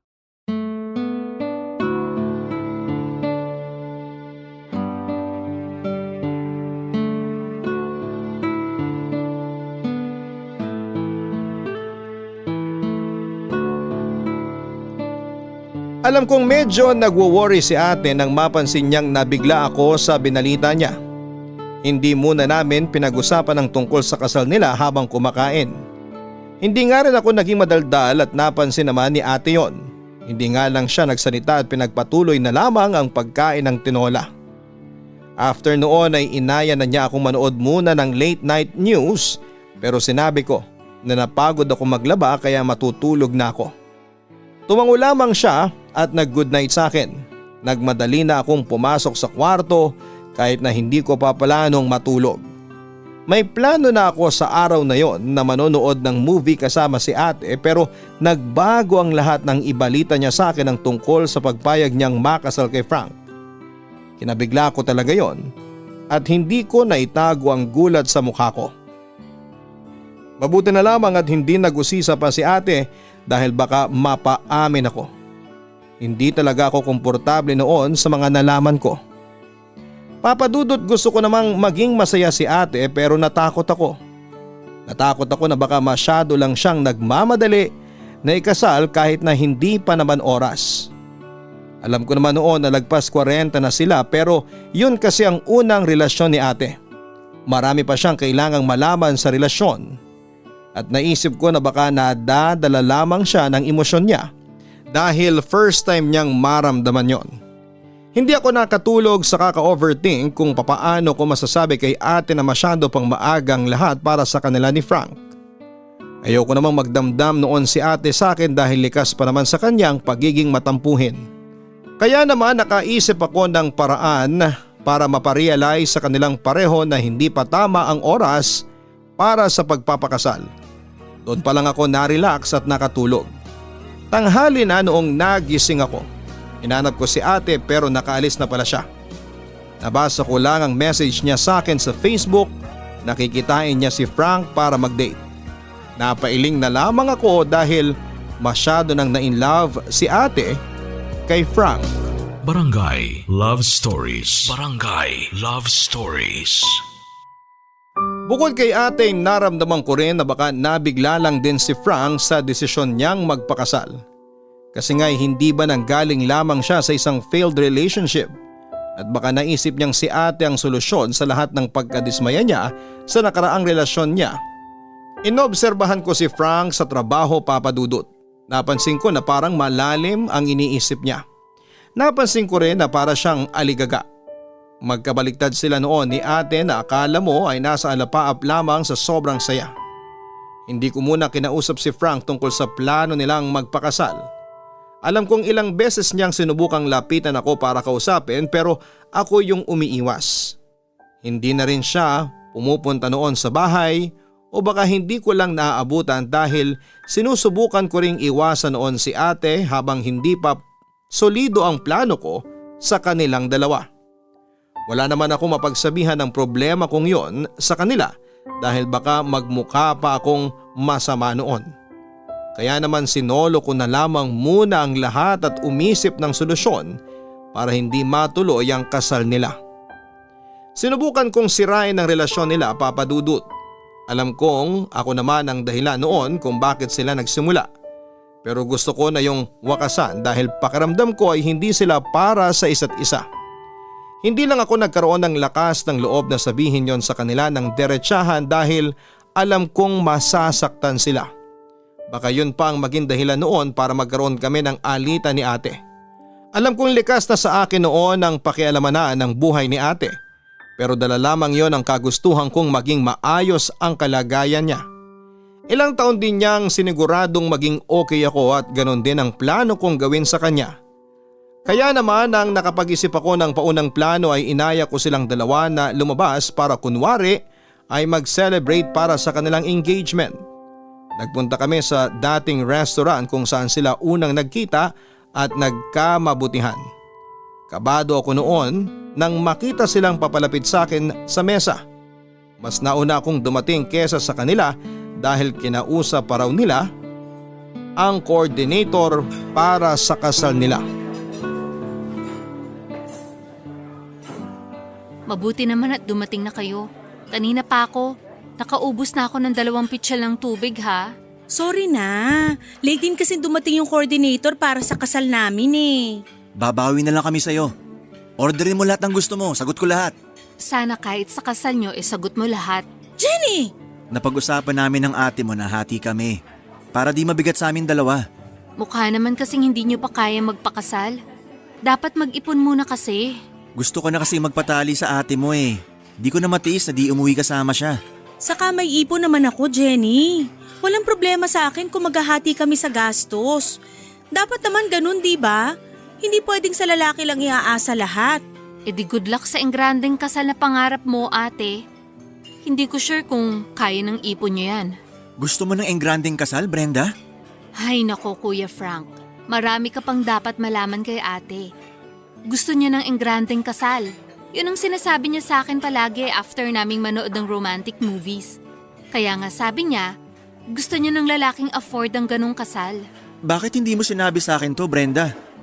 Pwede naman nating pag-usapan kung yun ang gusto mo. Kahit ako nang sumalo lahat. Sabi ko naman sa'yo kanina, okay na ako rin sa plano nating simpleng kasal lang. Oo, nung bata ako, pinangarap ko nga ang engrandeng kasal. Mala prinsesa pa yung gown na gusto ko, pero sa edad ko ngayon, nagbago na lahat. Gusto ko lang ikasal sa'yo, kahit saan pa yan, kahit ano pa ang isuot ko. Naku, wag ka maniwala dyan, Kuya Frank. Kilala ko ang ate ko. Kung anong gusto niya noon, yun pa rin ang gusto niya ngayon. Jenny, pwedeng magbago ang tao. Nakapagdesisyon na kaming pareho ni Frank. Tuloy ang simpleng kasal. E di sige. Ay, oo nga pala. Nakita ko yung kabatch mo, ate. Si Dina, yung valedictorian nyo nung elementary. May 5 na siyang anak, ha? Masaya ako para sa kanya. Kayo ni Kuya Frank, makakailan kaya kayo? Napag-usapan na namin ng ate mo na wag na magkaroon ng anak. Sa bagay, sa edad nyo naman kasi. Bukod doon, parang di praktikal magkaroon ng anak sa panahon ngayon. E paano yan? Si ate pangarap na magkaroon ng 5 anak. Di ba ate? Ha? Akala ko ayaw mo magkaroon ng anak. Sinabi mo lang ba yun para sa akin? Hindi naman sa ganun. Naisip ko tama ka naman eh. Pero gusto mo magkaroon ng anak? Ay, oo, aaminin ko. Gusto ko ngang magkaroon ng anak. Alam kong imposible na sa edad ko kaya naisip ko baka pwedeng mag-ampon. Pero bakit pumayag ka sa sinabi ko na wag na magkaroon ng anak? Kasi nga, tama ka. Di praktikal. Saka sa edad natin, parang hindi maganda na nag-aalaga pa tayo ng baby. Baka di na tayo makasabay sa paglaki ng bata dahil sa edad natin. Magagawa naman ng paraan ng lahat eh. Pero hindi na, di ba? Kasi ayaw mo talaga magkaroon ng anak at ayos lang naman ako dun. Basta kasama Hindi kita. naman pwedeng puro na lang yung gusto kong masunod. May boses ka para kontrahin ako kung di ka komportable. Ayos na nga ako eh. Wag na lang nating pag-usapan. Brenda naman. Sinabi nang wag na lang pag-usapan eh. Saan ka pupunta? Magpapahangin lang. Kanina pa ako nasasakal sa inyong dalawa. Brenda, sandali! Hayaan mo na ang ate. Jenny, hindi ko Huwag alam. mo nang ituloy ang kasal nyo. Umatras ka na. Hindi ikaw ang magpapasaya sa ate ko. Alam nating pareho yun.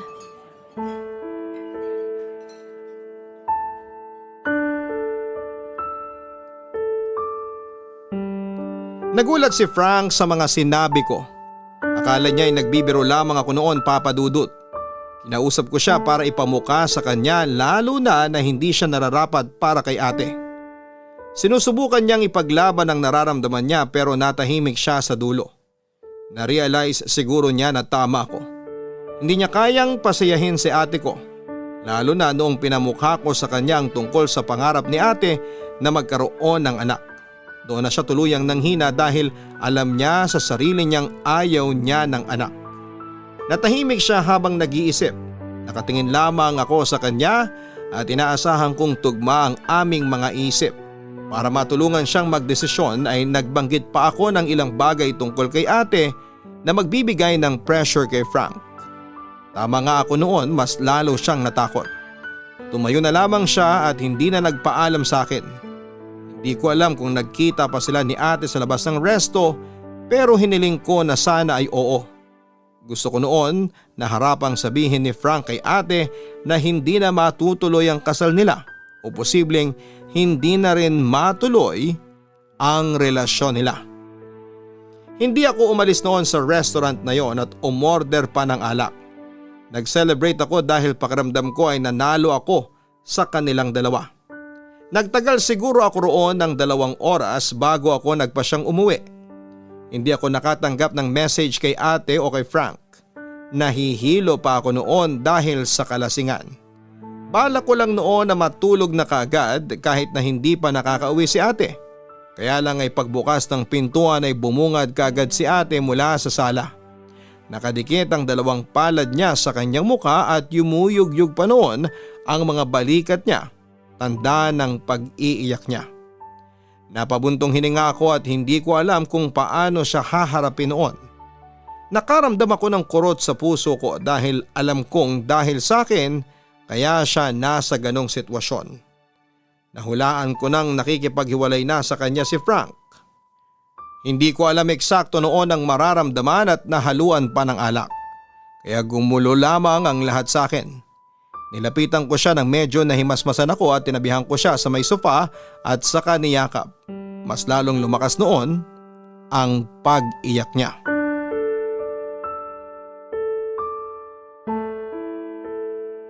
Umatras na sa kasal si Frank. Hala, bakit naman? Sabi niya marami lang siyang na-realize.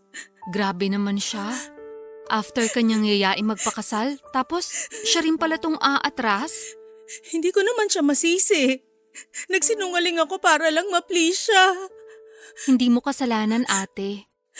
Hindi mo lang kasi siya deserve. Hindi niya kayang ibigay sa iyo ang mga gusto mo. Ayos lang naman talaga sa akin na walang anak eh. Hindi totoo yan. Bakit ba mas magaling ka pa sa akin? Huwag akong awayin mo. Hindi ako ang kalaban dito ha, si Frank. Sorry. Hindi lang kasi ako makapaniwala na tinapos na rin yan lahat sa amin eh. Teka, nakipag-break na rin siya sa'yo? Nung una, yung kasal lang dapat ang di matutuloy. Kaso habang pinipilit ko siyang ituloy yung kasal namin, mas lalo siyang pumalag. Mas lalo yata siyang natakot kaya nakipaghiwalay na lang siya. Wala naman pala siyang kwentang lalaki. Nagpadala siya sa pressure. Mahal ko siya, Jenny. Mahal na mahal. Ngayon lang ako nakaramdam ng ganito. Alam ko naman.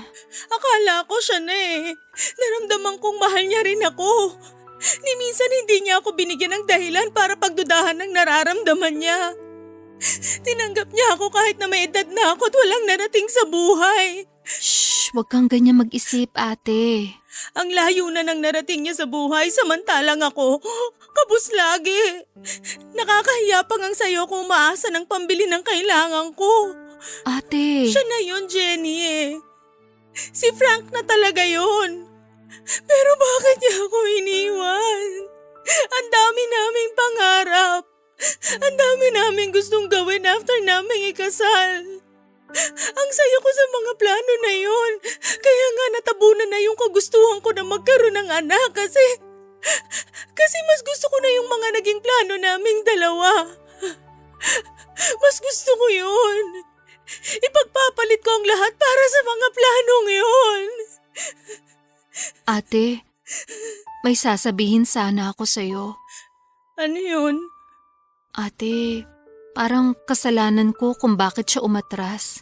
Hindi.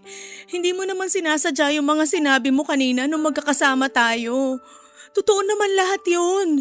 Natutuwa nga ako kasi naalala mo pa na gusto ko ng engrandeng kasal na mala prinsesa tapos 5 anak. Nakalimutan ko na nga halos lahat yun eh. Pero naalala mo pa rin. Bukod pa kasi sa mga naabutan mong sinabi ko, may mga dinagdag din ako. Tulad ng ano? Marami. Basta ang alam ko nakatulong yun para ma-pressure si Kuya Frank. Tapos yun, tama nga. Natakot siya, iniwan ka niya. Kasalanan ko. Bakit mo ginawa yun, Jenny? Akala ko ba gusto mo ako maging masaya? Akala ko ba gusto mong mahanap ko yung makakasama ko habang buhay? Kasi hindi mo siya deserve.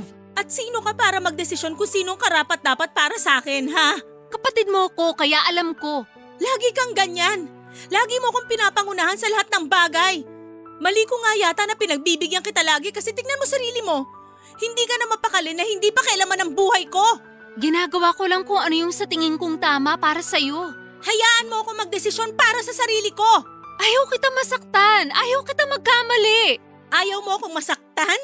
Sa ginawa mo ngayon, ano sa tingin mo ang nararamdaman ko? Jenny, buhay ko to eh. Kung masaktan at magkamali man ako ng desisyon kay Frank, ayos lang. Kasi desisyon ko yun para sa sarili ko. Para sa buhay ko. Kaya kong panindigan yon. Iniiwas nga lang kitang magkamali. At ikaw, bakit hindi ka nakarinig ng kahit ano sa akin dati? Kahit alam ko magkakamali ka sa desisyon mo, hinahayaan kita kasi may tiwala ako sa'yo. Kasi alam ko na kahit madapa ka, may tiwala akong babangon ka. Bakit di mo magawa yun para sa akin? Hindi mo kasi maintindihan, ate. Ikaw ang hindi makaintindi, Jenny. Buong buhay ko binigay ko sa'yo pero nung kapalit ng lahat ng yon, mas masakit pa tong ginawa mo sa akin kaysa pagtalikod sa akin ni Frank. Hindi ko alam na ikaw tong tatraidor sa akin. Ate naman, makinig ka naman sana. Ikaw ang makinig sa akin. Mula ngayon, ayaw na kitang makita. Huwag kang gagawa ng kahit na anong paraan para pakialaman uli ang buhay ko. Ayoko na, Jenny. Hayaan mo naman akong maging masaya kasi hinayaan naman kita dati, di ba?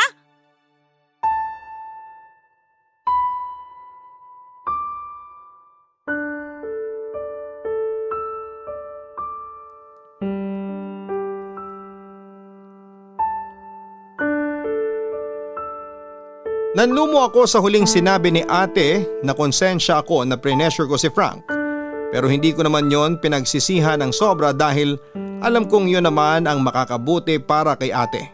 Kaya lang ay nainis ako noon dahil hindi niya yon makita. Sinubukan ko pa siyang kumbinsihin na tama lamang ang ginawa ko. Pero agad siyang nagpunta sa kwarto at nagkulong doon. Ilang beses kong kinatok ang pintuan niya pero sinigawan lamang niya ako para layuan siya. Binigyan ko siya ng space para mailabas lahat ng sama ng loob niya. Umaasa ko noon na after niyang umiyak ay magkakaroon na kaming muli ng pagkakataon na makapag-usap. Pero hindi yon nangyari. Kinabukasan noong nagising ako ay wala na si ate at ang mga damit niya. Sinubukan ko siyang tawagan sa cellphone niya pero mukhang nakablock na ako sa kanya. Sinubukan ko ring i-message siya sa Facebook pero blinak na rin pala niya ako. Sumakit ang ulo ko sa kakaisip kung saan siya nagpunta dahil wala siyang paalam na umalis ng bahay. Tinawagan ko si Frank pero kahit siya ay mukhang blinak na rin ako. Wala na ako naging balita pa sa kanya mula nang umalis siya sa bahay at ganoon din si Frank. Nagawol si Frank sa trabaho. Sinubukan kong kausapin at hanapin silang pareho pero hindi po ako nagtagumpay. Pakiramdam ko noon ay nagkabalikan na silang dalawa at hindi na lang sinabi sa akin. Hanggang ngayon po Papa Dudut ay hindi ko pa rin nakikita ang ate ko at aaminin kong nami-miss ko na siya. Aaminin ko rin na may parte sa akin na natakot dati na iwanan niya kaya ako nagpursiging paghiwalayin silang dalawa ni Frank. Kaya lang dahil sa ginawa ko ay mas lalong nawala si ate Papa Dudut. Hindi ko na alam ang gagawin, baka naman pwedeng matulungan ninyo ako. Paano ko kaya mahahanap ang ate ko at paano niya ako mapapatawad? Hindi ko kayang mabuhay ng payapa hanggat alam kong hindi kami nagkakaayos ni ate. Sana'y magawa niyo akong tulungan sa problema ko. Maraming salamat po sa pagbasa ng kwento ko at isang malaking karangalan ang mapabilang sa mga napansin ninyong liham. Kahit na hindi man nagkaroon ng solusyon ang problema ko sa ate ko, ay masaya pa rin ako na nailabas ko sa programang ito ang nararamdaman ko. Hanggang dito na lamang po. More power sa Barangay LS. Ako ang inyong forever kabarangay, Jenny. Nagustuhan ng iyong napakinggan? Ituloy yan via live stream sa www.gmanetwork.com/radio. Barangay LS 97.1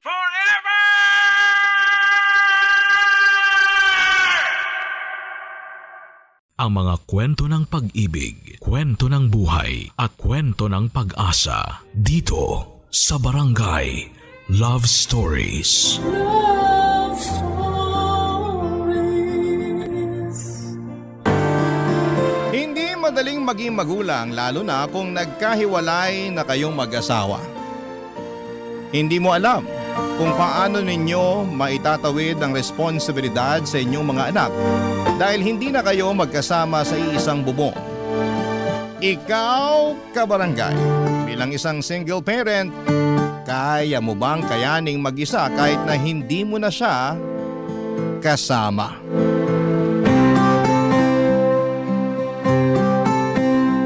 Dear Papa Dudut, ako nga pala si Audrey, 35 years old. Nagkaroon ako ng partner for 15 years. Si Phil, kaedad ko lang din siya. Nabiyayaan kami ng isang anak mula noong nagkaroon kami ng anak ay naisip naming magpakasal na. Kaya lang, napansin namin Papa Dudut na lagi kaming humahanap ng dahilan para huwag planuhin lagi ang kasal namin. Hindi namin alam kung ano ba ang problema kasi ang tagal na rin naman naming magkarelasyon. Kasal na lang talaga ang magbibigay ng formality sa lahat. Pero ang palaging pag-iwas namin sa pagpaplano sa kasal namin ay siyang magbubukas ng aming mga mata sa katotohanan. Isang araw, nag-usap kami biglaan. Ayaw na naming ituloy pa ang relasyon namin. Nag-agree kaming pareho na sapat na ang 15 years na relasyon namin. Walang samaan ng loob. Maginhawa naming tinanggap na hindi na namin pwedeng ipagpatuloy pa ang relasyon namin. Ang nagulat nga ay yung mga kamag-anak at kaibigan namin at nakita kasi nila na halos wala kaming pagtatalong dalawa. Almost perfect na nga raw ang relasyon namin. Walang gulo o kahit na anong issue. Hindi naman namin may paliwanag sa kanila ang nararamdaman lang namin na ayaw na namin sa isa't isa. Alam naming dedepensahan nila yon at sasabihin pwede pang maremedyohan. Pero kasi alam namin dalawa ni Phil na tapos na talaga ang lahat sa amin. At kailangan na lang naming maging magulang sa 6-month-old baby na si Luna. Sa kanya na namin ibubuhos lahat ng pagmamahal na meron kami sa puso namin. Kaya naman kahit mahirap na hiwalay na kami at hindi kami magkasama sa iisang bahay ni Phil, sinigurado naming maibibigay namin lahat ng needs ni Luna sa pamamagitan ng co-parenting Papa Dudut.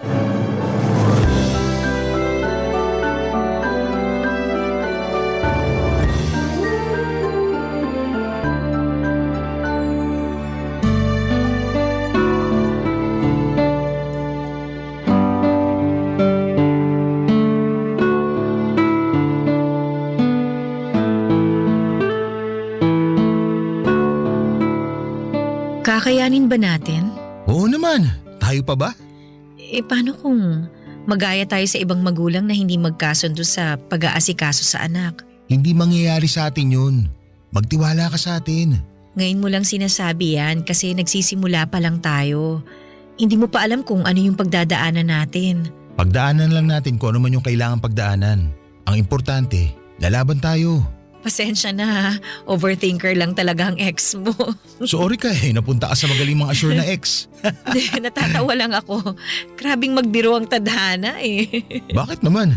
Kasi ang tagal na nating magkarelasyon. 15 years yun. Tapos nakailang beses din tayo mag-try na magkaroon ng anak noon. Laging palyado. Tapos kung kailan naman tayo binigyan ng anak, saka naman tayo nagkahiwalay. May aaminin ako sa'yo. Ano yun? Ay, wag na pala. Ako naman pinag-overthink mo. Sorry na.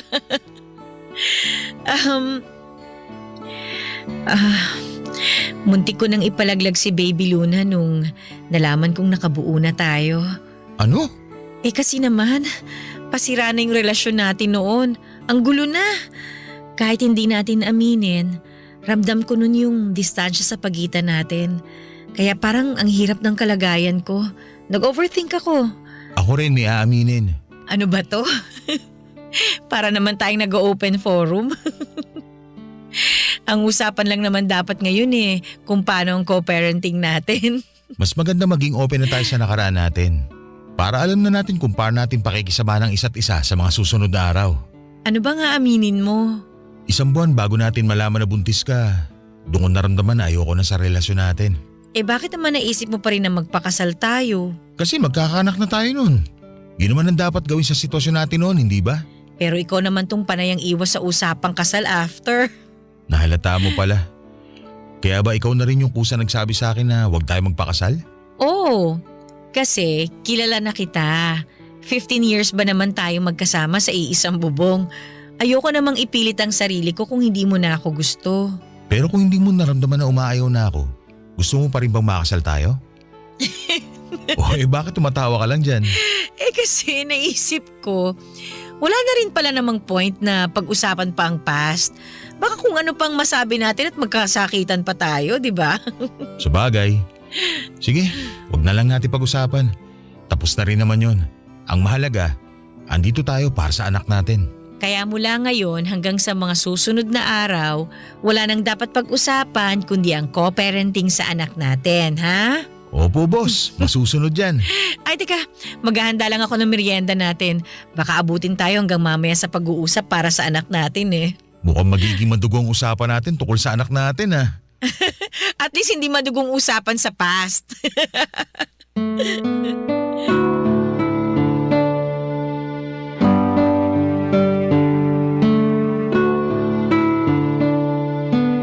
Kung ang ibang babae ay mahilig ungkatin ang past, ako naman ay hindi. Ayoko na. Sa totoo lang ay ganon ako noon at gusto kong pag-usapan namin ni Phil lagi ang nakaraan. Ayoko may gusot pa kami sa past para naman maging smooth lang ang present namin. Pero nung mga oras na yon na pinag-usapan namin ang past ay bigla akong nakaramdam ng pagkailang. Hindi po ako komportable na ungkatin ang totoong nararamdaman namin noon bago kami magkahiwalay. Mabuti na lang at pumayag si Phil na itikom ang bibig para hindi na namin i-discuss ang naging feelings namin noon. Kaya naman ang mga oras na yon ay wala kaming ibang ginawa kundi ang ayusin ang co-parenting namin sa anak namin na si Luna. Naging maayos naman ang usapan. Naging civil kami sa isa't isa at feeling ko mas lumalim ang friendship namin. Ang anak naming si Luna syempre sa poder ko. Dadalaw si Phil 4 na beses sa isang linggo kapag hindi siya busy.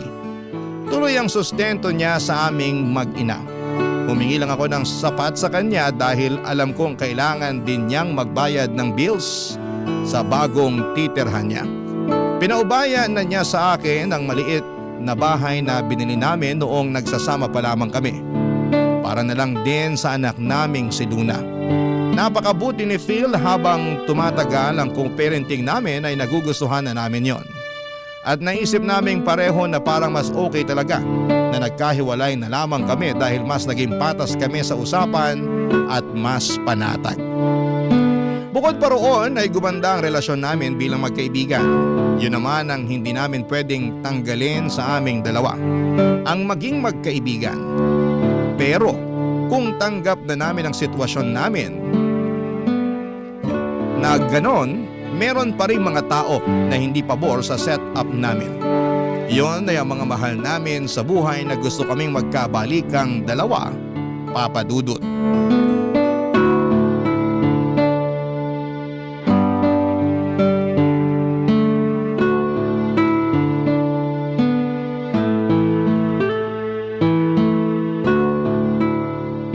Sorry kung nalate ako ng dating, ha. Hindi ko inasana magdadagdag pa yung boss namin ng trabaho eh. Okay lang yun. Sabi ko naman sa'yo, okay lang kung hindi ka muna makadalaw ngayon eh. Bawing-bawi ka naman ng mga nakaraan. Hindi pwede. Napag-usapan na natin to. Pagdalaw na nga lang ang gagawin ko, hindi ko pa magawa. Ayos nga lang. Baka naman maumay na ang anak mo sa'yo sa kakadalaw. Ayoko no. Mabuti ngayon pa lang eh, mamemorize niya na yung mukha ko. Saka palagi ko namimiss ang anak natin. Kahit hindi ko schedule ang pagdalaw sa kanya, namimiss ko siya. Ganito pala feeling ng isang magulang, no?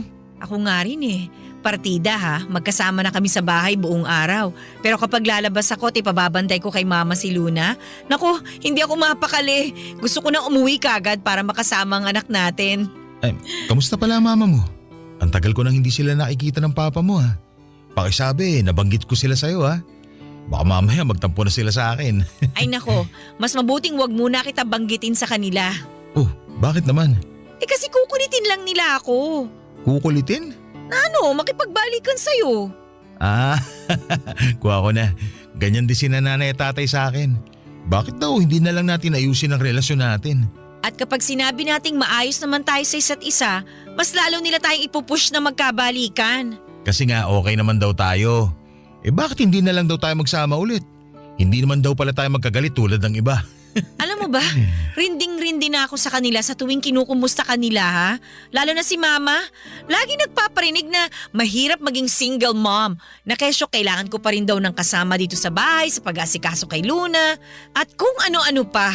Ang sabi naman ni tatay, maganda magsama pa rin tayo kasi raw kailangan ko raw bantayan kayo ni Luna bilang haligi ng tahanan. Ay, parehas din sa sinabi ni Papa sa akin. Nagkakampihan na silang lahat. Pati nga sina ate. Sinusulsulan pa si nanay at tatay na i-push na ayusin na tong relasyon natin.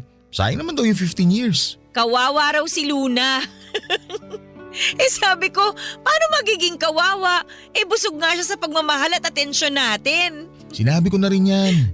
At saka sabi ko, kahit hindi naman tayo magkasama sa isang bahay, na ibibigay pa rin natin lahat ng kailangan ni Luna. Kaso, ayaw pa rin nilang magpatalo, no? Sasabihin nila na kesyo mas maganda pa rin kung magkasama ang dalawa. Ay nako, yan mismo ang linya ni na mama. Paulit-ulit. Sabi ko nga, i-record na lang nila para hindi na sila mapagod kakapangaral. Sa susunod talaga, ako na magre-record ng mga advice nila para ipe-play ko na lang kapag naisip nilang makialam ulit. Order tayo ng recorder online. Sana matanggap na nila yung bagong setup natin, no? Oo nga eh. Tayo nakamove on na, sila ayaw pa rin talaga. Hindi ko rin naman sila kasi masisisi. Nasanay sila na magkasama tayo, tsaka walang broken family sa angkan namin eh. Ako lang yata ang nagpasimula. Hindi naman tayo broken family ah. Walang broken sa sitwasyon natin. Kasi maayos naman tayo at tulad ng lagi ko sinasabi, na ibibigay naman natin lahat ng kailangan ni Luna. Sana yun ang maisip nila. Hindi naman kasi sila nakikinig sa paliwanag natin eh. Puro na lang yung iniisip nila ang gusto nilang maintindihan natin. Hayaan mo sa susunod na gaganyan sila sa akin, lalaban na talaga ako. Siguro kailangan ko na rin maging matapang sa paghindi sa kanila. Para hindi na sila umulit na mamilit. Sasabihin ko sa kanila ng paulit-ulit na hindi na kita mahal. Ako rin!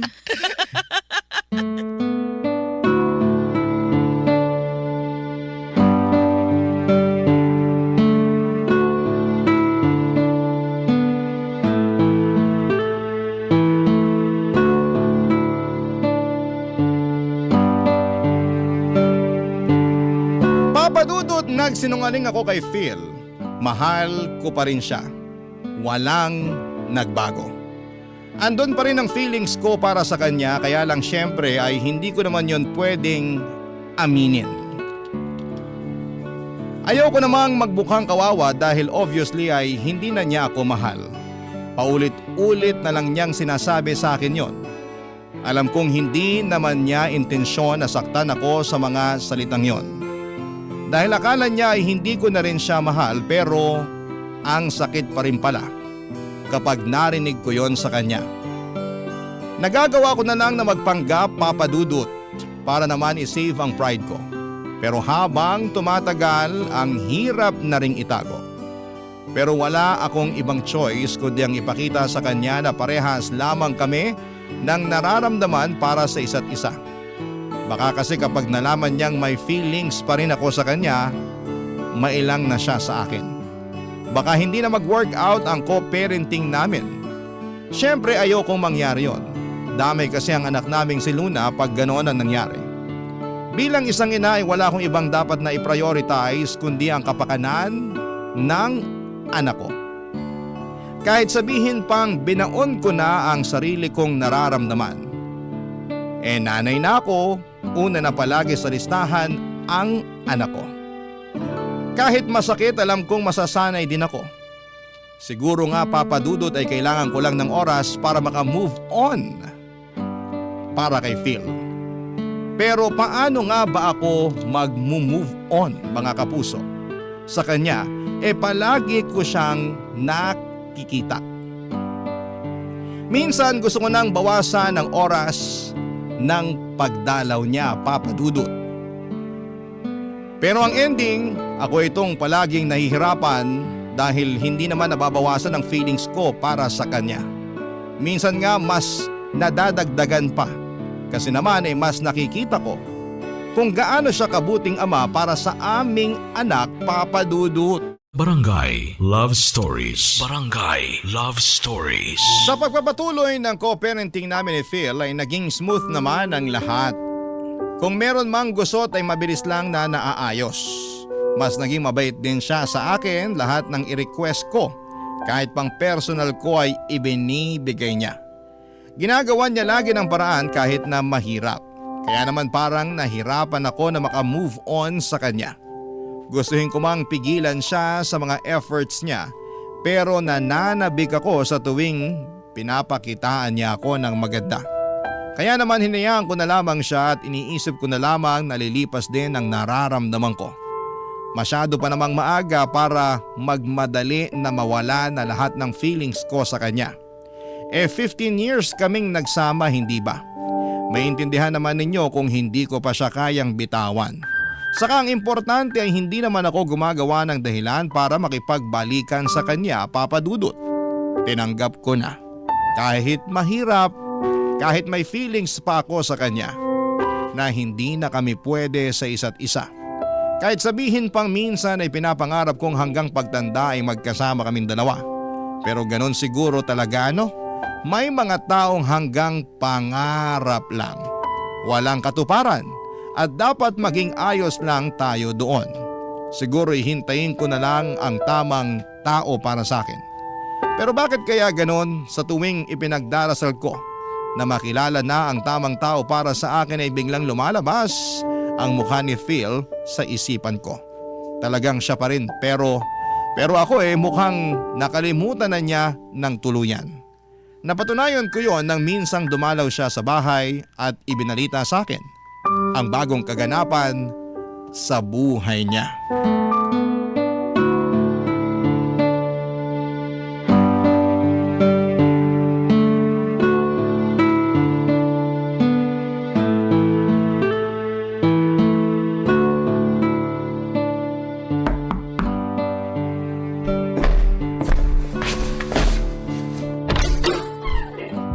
Bakit ngayon ka lang? Pasensya na ha. Pasok ka na. Pasensya ka na talaga. Kanina ka pa humihingi ng pasensya. Hindi naman ako galit. Nakakahiya Kasi first time ko malate ng 2 oras. Tulog na ba si Baby Luna? Oo, pero pagising na rin yun sigurado kaya sakto lang din ang dating mo. Kumain ka na ba? Nagprito ako ng ham at itlog. Baka gusto mong sabayan ako kumain. Kumain na kami kanina Kami? Oy, kami nung… Hindi ko alam kung dapat ko bang sabihin sa'yo. Nakakahiya. Sabihin mo na. Ngayon ka pa naman nahiya. Ano ka ba? Nakipag-date ako kanina. Uy, ayos yan Ayos lang ba talaga sa'yo? Oo naman, ano ka ba? Bakit naman hindi magiging okay yun? Siyempre, ex kita Baka hindi ka komportable na nakikipag-date ako sa iba. Kaya nga ex mo na ako, di ba? Wala na akong karapatang pakialaman ka kung makikipag-date ka na sa iba. So, kumusta naman na naging date nyo? Anong pangalan niya? Faith ang pangalan niya. Mas matanda tayo sa kanya ng 5 taon. Okay ang date namin. Ang dami namin pagkakaparehas. Kalog kasama. Nakakatuwa. Mabuti naman at nakahanap ka ng makakasundo mo. Biglaan nga to. Wala naman akong balak sana makipag-date pa Gusto ko mag-focus muna kay Luna kaya lang dumating na Ganun daw talaga kapag hindi mo hinahanap tsaka dumadating. Bale, nakilala ko siya sa grocery store. Naalala mo last month? Nung inutusan mo akong bumili ng diapers ni Luna? Nagpabili ka nga rin sa akin ng napkin mo. Oh, tingnan mo nga naman. Ako pa yata ang naging tulay para magkakilala kayo. Ang galing, di ba? Woo! Oo nga Nakakatuwa. Nasaktuhan niya ako na hirap hanapin kung anong napkin ang kailangan mo. Pinaliwanag niya sa akin kung bakit may wings yung napkin. Saka siya rin mismo nagturo ng magandang feminine wash para sa'yo. Kaya next week na mag-grocery ako, isasabay ko na yun para mabili ko yung sa'yo. Salamat ka mo kay Faith dahil bigla akong nagkaroon ng regalong feminine wash galing sa'yo. Nakakatuwa siya. Simple mga bagay lang din ang nagpapasaya sa kanya. Parang ikaw. Parang ako? Oo. Medyo naalala nga kita nung kasama ko siya eh. Halos parehas kayo ng ugali. Siguro talagang mga katulad mo ang trip ko sa babae. Pero Phil, Ano yun? wag mo na ako masyado ibida kay Faith sa next na date ninyo. Para naman hindi siya mailang. Ayaw naming mga babae ng ganun, no? Feeling namin na ikukumpara kami sa mga ex. Feeling namin, hirap pa rin kayo makamove on sa mga ex nyo kapag ganun. Sus, hindi niya na kailangan mag-worry no? Kasi ako, nakamove on na ako sa'yo. 100% pa nga. Wow, maganda yan ha. Fully healed ka na sa akin. Matagal na. Kaya nga, lakas lang din ang loob ko na magkagusto kay Faith. Kasi kampante na ako na wala nang atrasan ng paliligaw ko sa kanya. Gusto ko na talaga siya eh. Gustong gusto. Para akong tinusok ng ilang daang pirasong karayom sa sinabi ni Phil, Papa Dudut. Bakit naman kailangang ganon pa ang sabihin niya? Nasaktan ako roon ha? Hindi ko lang pinahalata kasi pinagtakpan ako ng pride ko. Nakangiti ako sa buong pag-uusap namin kahit ngalay na ako noon. Wala akong pakialam kasi naman ay kailangan kong magpanggap na masaya ako para sa kanya.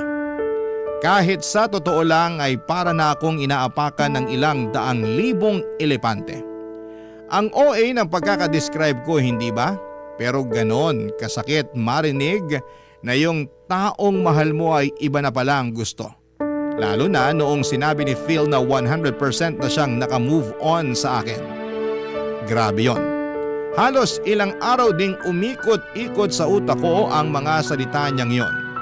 Gustuhin ko mang mag-change topic ng mga oras na yon, pero hindi ko magawa. Paano ba naman kasi ay laging naililiko ni Phil ang usapan at papunta kay Faith yon. Kasalanan ko rin naman eh. Sinabi ko kay Phil na okay lang na magkwento siya sa akin tungkol kay Faith at sa ligawan nilang dalawa. Hindi ko naman kasi inakala na magiging ganon ka-insensitive si Phil para bulgaran pa niyang sabihin sa akin lahat ng detalye sa date nila ni Faith.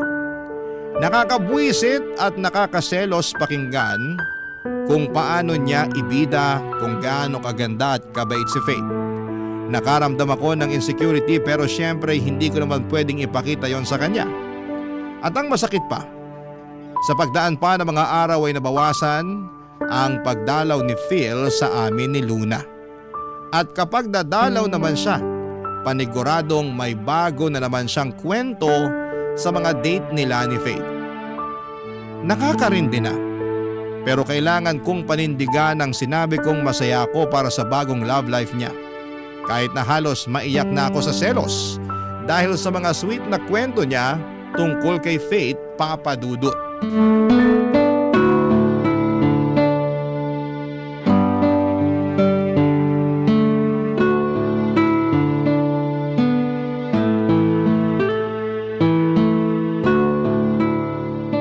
Ikaw, Phil, ha? Bakit? Tanggalin mo nga yung ngiti sa labi mo. Nakita mo na nga seryoso at galit ako eh. Sorry na. Ang happy ko lang kasi ngayon. Unang mansari namin bukas ni Faith. At alam mo ba, marami na akong plano para bukas. O teka, di ba sasamahan mo ako para sa check-up ni Baby Luna bukas? Ha? Bukas na ba yun? Wala, sorry. Nakalimutan ko. Kaya ako nagtatampo sa'yo eh. Nakakalimutan mo ng schedule mo kay Baby Luna. Madalas ka pang late pag pumupunta dito. Tapos nababawasan na rin yung araw ng pagdalaw mo. Pagpasensya mo na ako, Audrey. Ngayon lang ulit ako naging masaya eh. Ngayon lang naman to. Nagsisimula pa lang naman kami ni Faith. Alam mo naman siguro yung ganitong feeling, hindi ba? Anong ganyang feeling? Yun yung mga unang araw, linggo at buwan nyo bilang magkarelasyon. Di ba puro kilig lang? Yung tipong ayaw nyo mawalay sa isa't isa. Ganun kasi ang nararamdaman ko ngayon kay Faith eh. Alam ko, nababadoyan ka na pero totoo kasi. Wala akong pakialam kung kiligin ka o para ka nakalutang sa ere dyan sa relasyon nyo ni Faith. Ang sa akin lang, sana sumunod ka naman sa schedule na napag-usapan natin para kay Luna. Ngayon lang ako papalya para sa schedule kay Luna. Pagbigyan nyo na sana ako ha. Hindi ko kasi alam na may schedule talaga. O baka nakalimutan ko lang din. Masyado kasi ako nag-e-enjoy magplano ng first mansary date namin ni Faith. Unawain mo naman ako, please. Ay nako. Please, Audrey. Please. Babawi ka sa susunod ha. Oo naman. Bawat kasalanan at pagkukulang ko sa inyo ni Luna, doble ang ibabalik kong bawi. Promise yun. Oo na, ang hirap mo palang ma-in love. Masyado kang OA. Uy, huwag ka nga. Ganito ka rin naman noon ah. Kailan naman? Nung tayo. Nung tayo. Hindi mo na ba talaga maalala yung unang buwan ng relasyon natin? Kahit yung pakiramdaman lang? Medyo. Naiintriga ako ah. Ano yung naalala mo sa atin? Kung paano ka umeffort sa first mansary natin? Sige nga. Anong ginawa ko sa first mansary natin ha?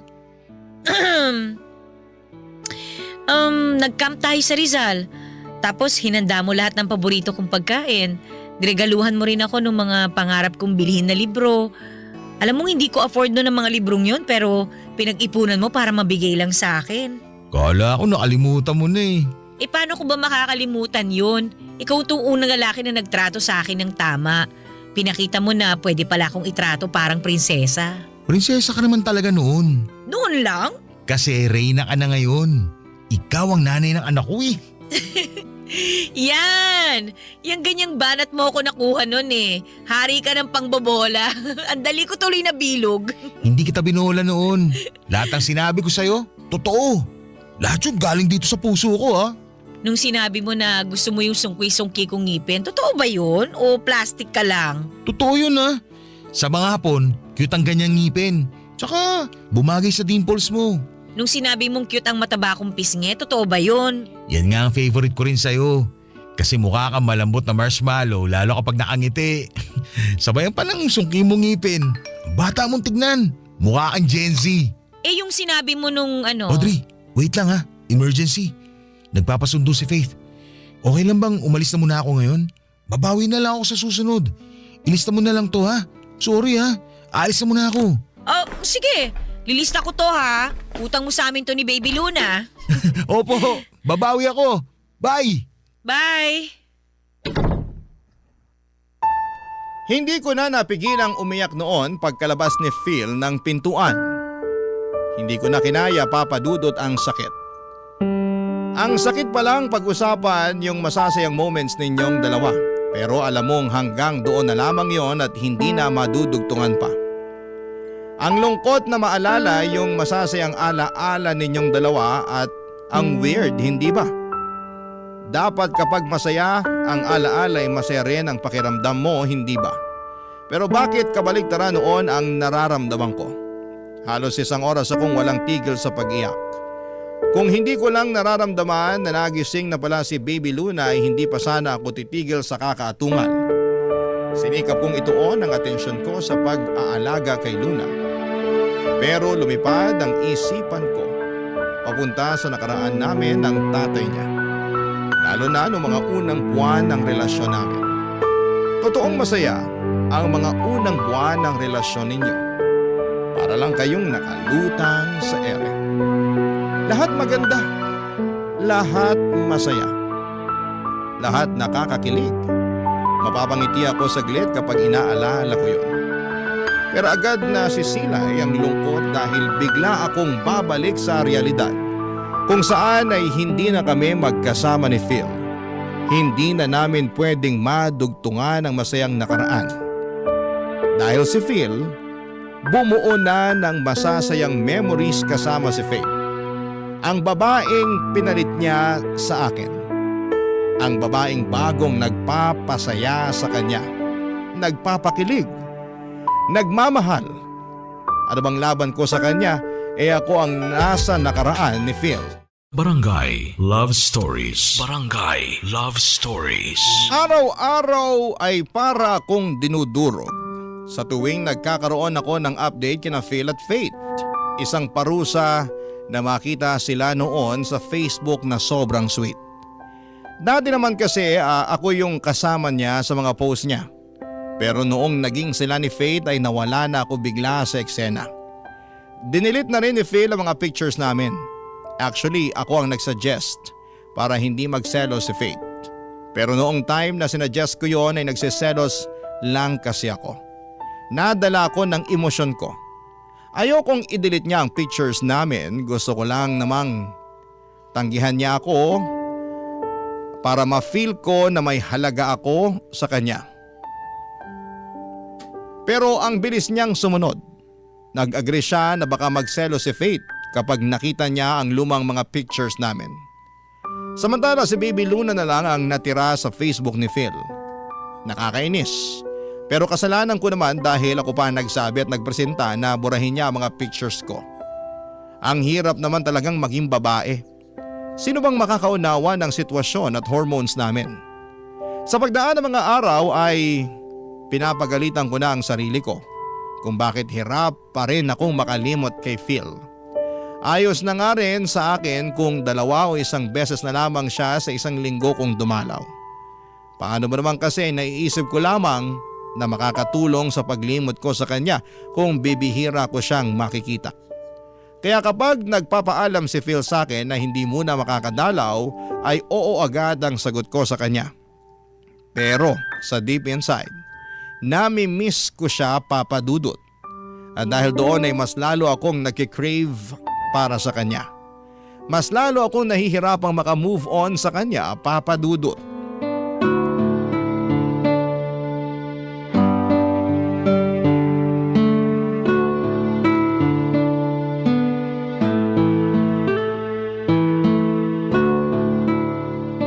Audrey, sa tingin mo nakalimutan na ako ni Baby Luna?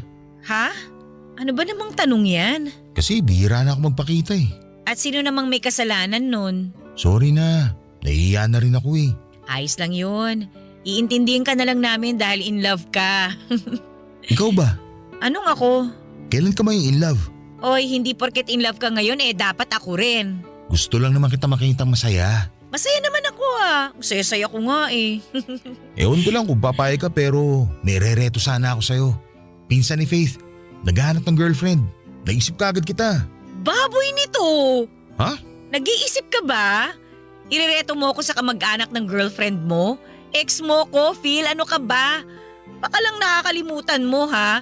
Hindi ako tropa mo na pwedeng ireto lang sa kamag-anak ng girlfriend mo, no? Sorry pero nakita ko naman kasi na matino yung pinsan ni Faith. Jake nga pala pangalan niya. May negosyo saka… Ganyan ka na ba ka-insensitive ngayon? Pakinggan mo muna kasi ako. Maayos si Jake. Tapos… Ako ang pakinggan mo kasi ilang buwan na ako nagtitimpi sa pagiging manhid mo. Anong ibig mo sabihin?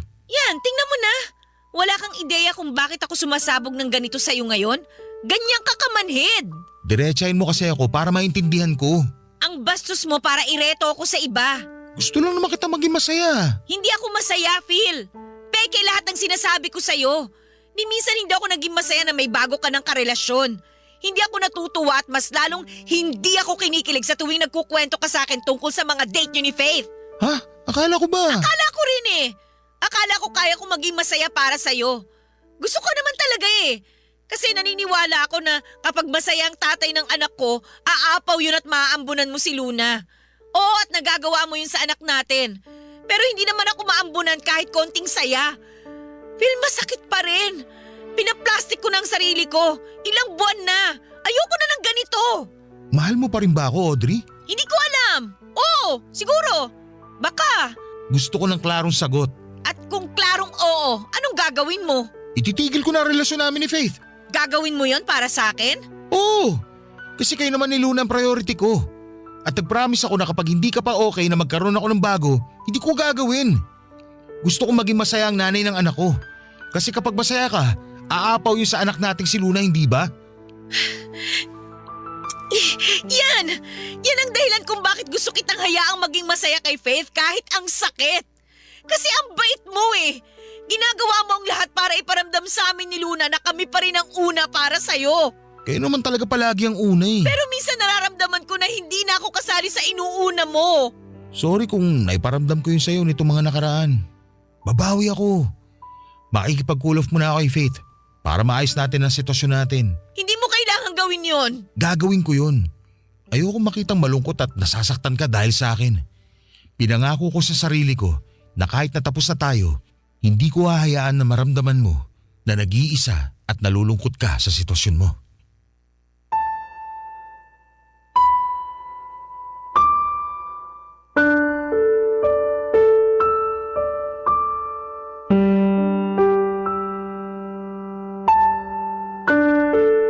Papa Dudut, naiyak ako sa sinabi ni Phil. naramdaman ko ang sincerity sa mga sinabi niya. Kilala ko siya, 15 years kaming nagsama. Niyakap ko siya at nagpasalamat. Doon ay biglang gumaan ang pakiramdam ko. Yun lang naman pala ang kailangan ko, assurance.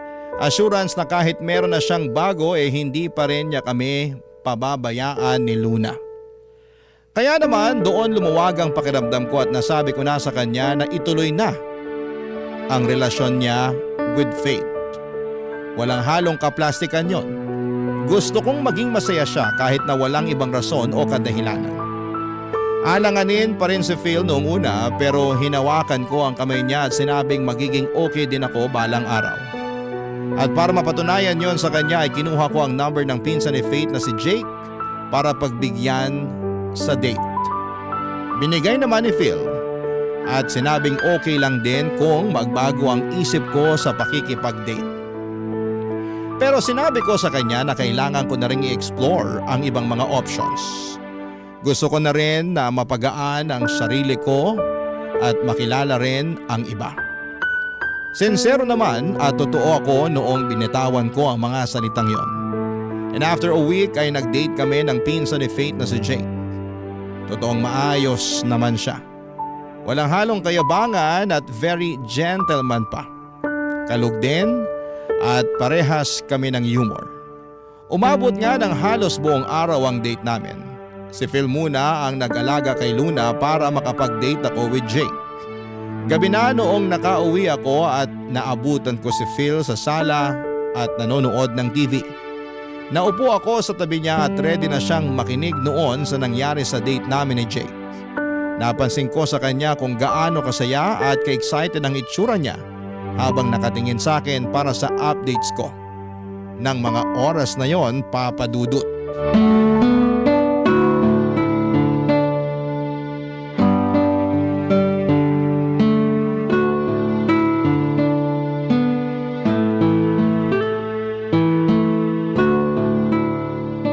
So ano, kamusta? Ayos pala si Jake, no? Hindi mayabang, gentleman, funny. Sabi ko naman sa'yo hindi naman kita reretuhan ng basta-basta lang, no? Gusto ko yung maaalagaan ka na talaga. Ayoko magpaalaga sa kanya Anong ibig mo sabihin? Walang next date para sa amin. Ha? Akala ko ba ayos si Jake para sa'yo? Ano ba talaga? Ang gulo niyo talaga mga babae, no? Ayos naman talaga siya. Pero hindi ko maramdaman yung gusto kong maramdaman Walang spark. Ginudge mo naman kasi kaagad. Baka kailangan na second date. Baka doon naman magkaroon ng spark. Doon ka na makukuryente. Ay nako, kilala ko ang sarili ko. Kapag una pa lang walang spark, wala na talaga. Ekis. Nakaramdam ka ba ng spark sa akin nung una pa lang? Tatagal ba tayo ng 15 years kung wala? Ay, sorry. Bakit ka naman nagsusorry? Kasi napundi ko yata yung spark sa puso mo. Ang corny mo ha. Hindi mo kasalanan kung hindi ko pa na-feel yung spark kay Jake. Baka sa next na ida-date ko, hindi ko alam. Ayokong pilitin. Basta mararamdaman ko yon. Ayoko magmadali. Sigurado ka bang okay ka lang? Ayan ka na naman Nag-worry ka na naman sa akin. Hindi na nakakatuwa yan ha. Feeling ko tuloy kawawa ako. Hindi ka naman nagmukhang kawawa sa akin, no? Gusto ko lang din talagang makitang happy ka na. Kasi ako happy na ako At happy din ako for you. Yung happiness ko, darating din yun. Huwag dapat pilitin. Ikaw nga, biglang dumating si Faith sa buhay mo nang hindi inaasahan, di ba? Ganon din sa akin, sigurado yun. Sana dumating na kagad yung para sa'yo. Dumating na si Baby Luna sa akin, siya yung para sa akin. Alam mo naman ang ibig ko sabihin. Oo nga, alam ko na yan. Pero habang wala pa, si Baby Luna muna ang para sa akin. Sa kanya ko palang ulit naramdaman yung spark Hayaan mo, kapag may dumating, sasabihin ko kagad sa'yo. Abang lang tayo ng spark, baka maramdaman ko rin sa grocery store. Audrey. O ano na naman? Sana, alam mo na minahal talaga kita. Sobra. Ano na naman kadramahan yan? Gusto ko lang ipaalala sa'yo. Nakaramdam din ako ng spark sa'yo. Alam ko naman yun. O siya, sige na, umuwi ka na para makapagpahinga ka na rin. Alam ko, pinagod ka ni Baby Luna. Saka kailangan ko na rin maglinis dito. Ayoko ng storbo. Okay. Kung may kailangan ka, i-message mo lang ako ha. Magre-reply ka agad ako. Sige, ingat ka ha. Okay? Audrey, Bakit? Ano yun? sorry talaga kung hindi tayo umubra ha. Okay lang yun. Ano ka ba? Hindi man tayo magkatuluyan sa buhay na to. Baka sa susunod na buhay, pwede na. Di, see you na lang sa next life. See you.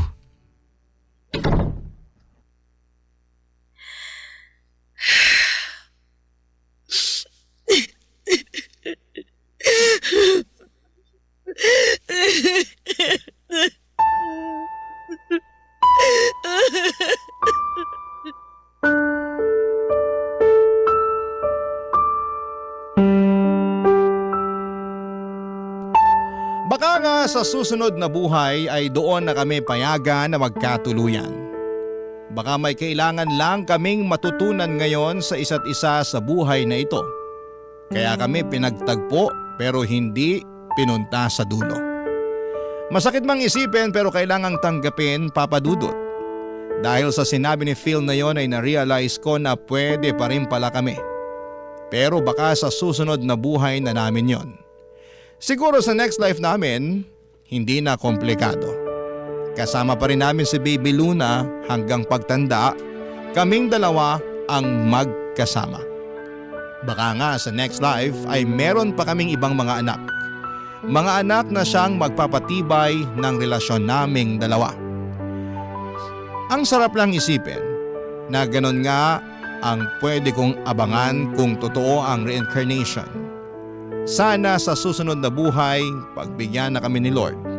Kahit na isang buhay lang ay maitama namin ang lahat ng pagkukulang at mali namin sa buhay na ito. Kahit na isang buhay lang. Pero sa ngayon ay kailangan kong harapin ang lahat ng ito sa buhay ko ngayon. Ito kasi ang realidad. Hiwalay kami ni Phil at ang nag-uugnay lang sa amin ay si Luna. At sa usapan namin co-parenting sa kanya.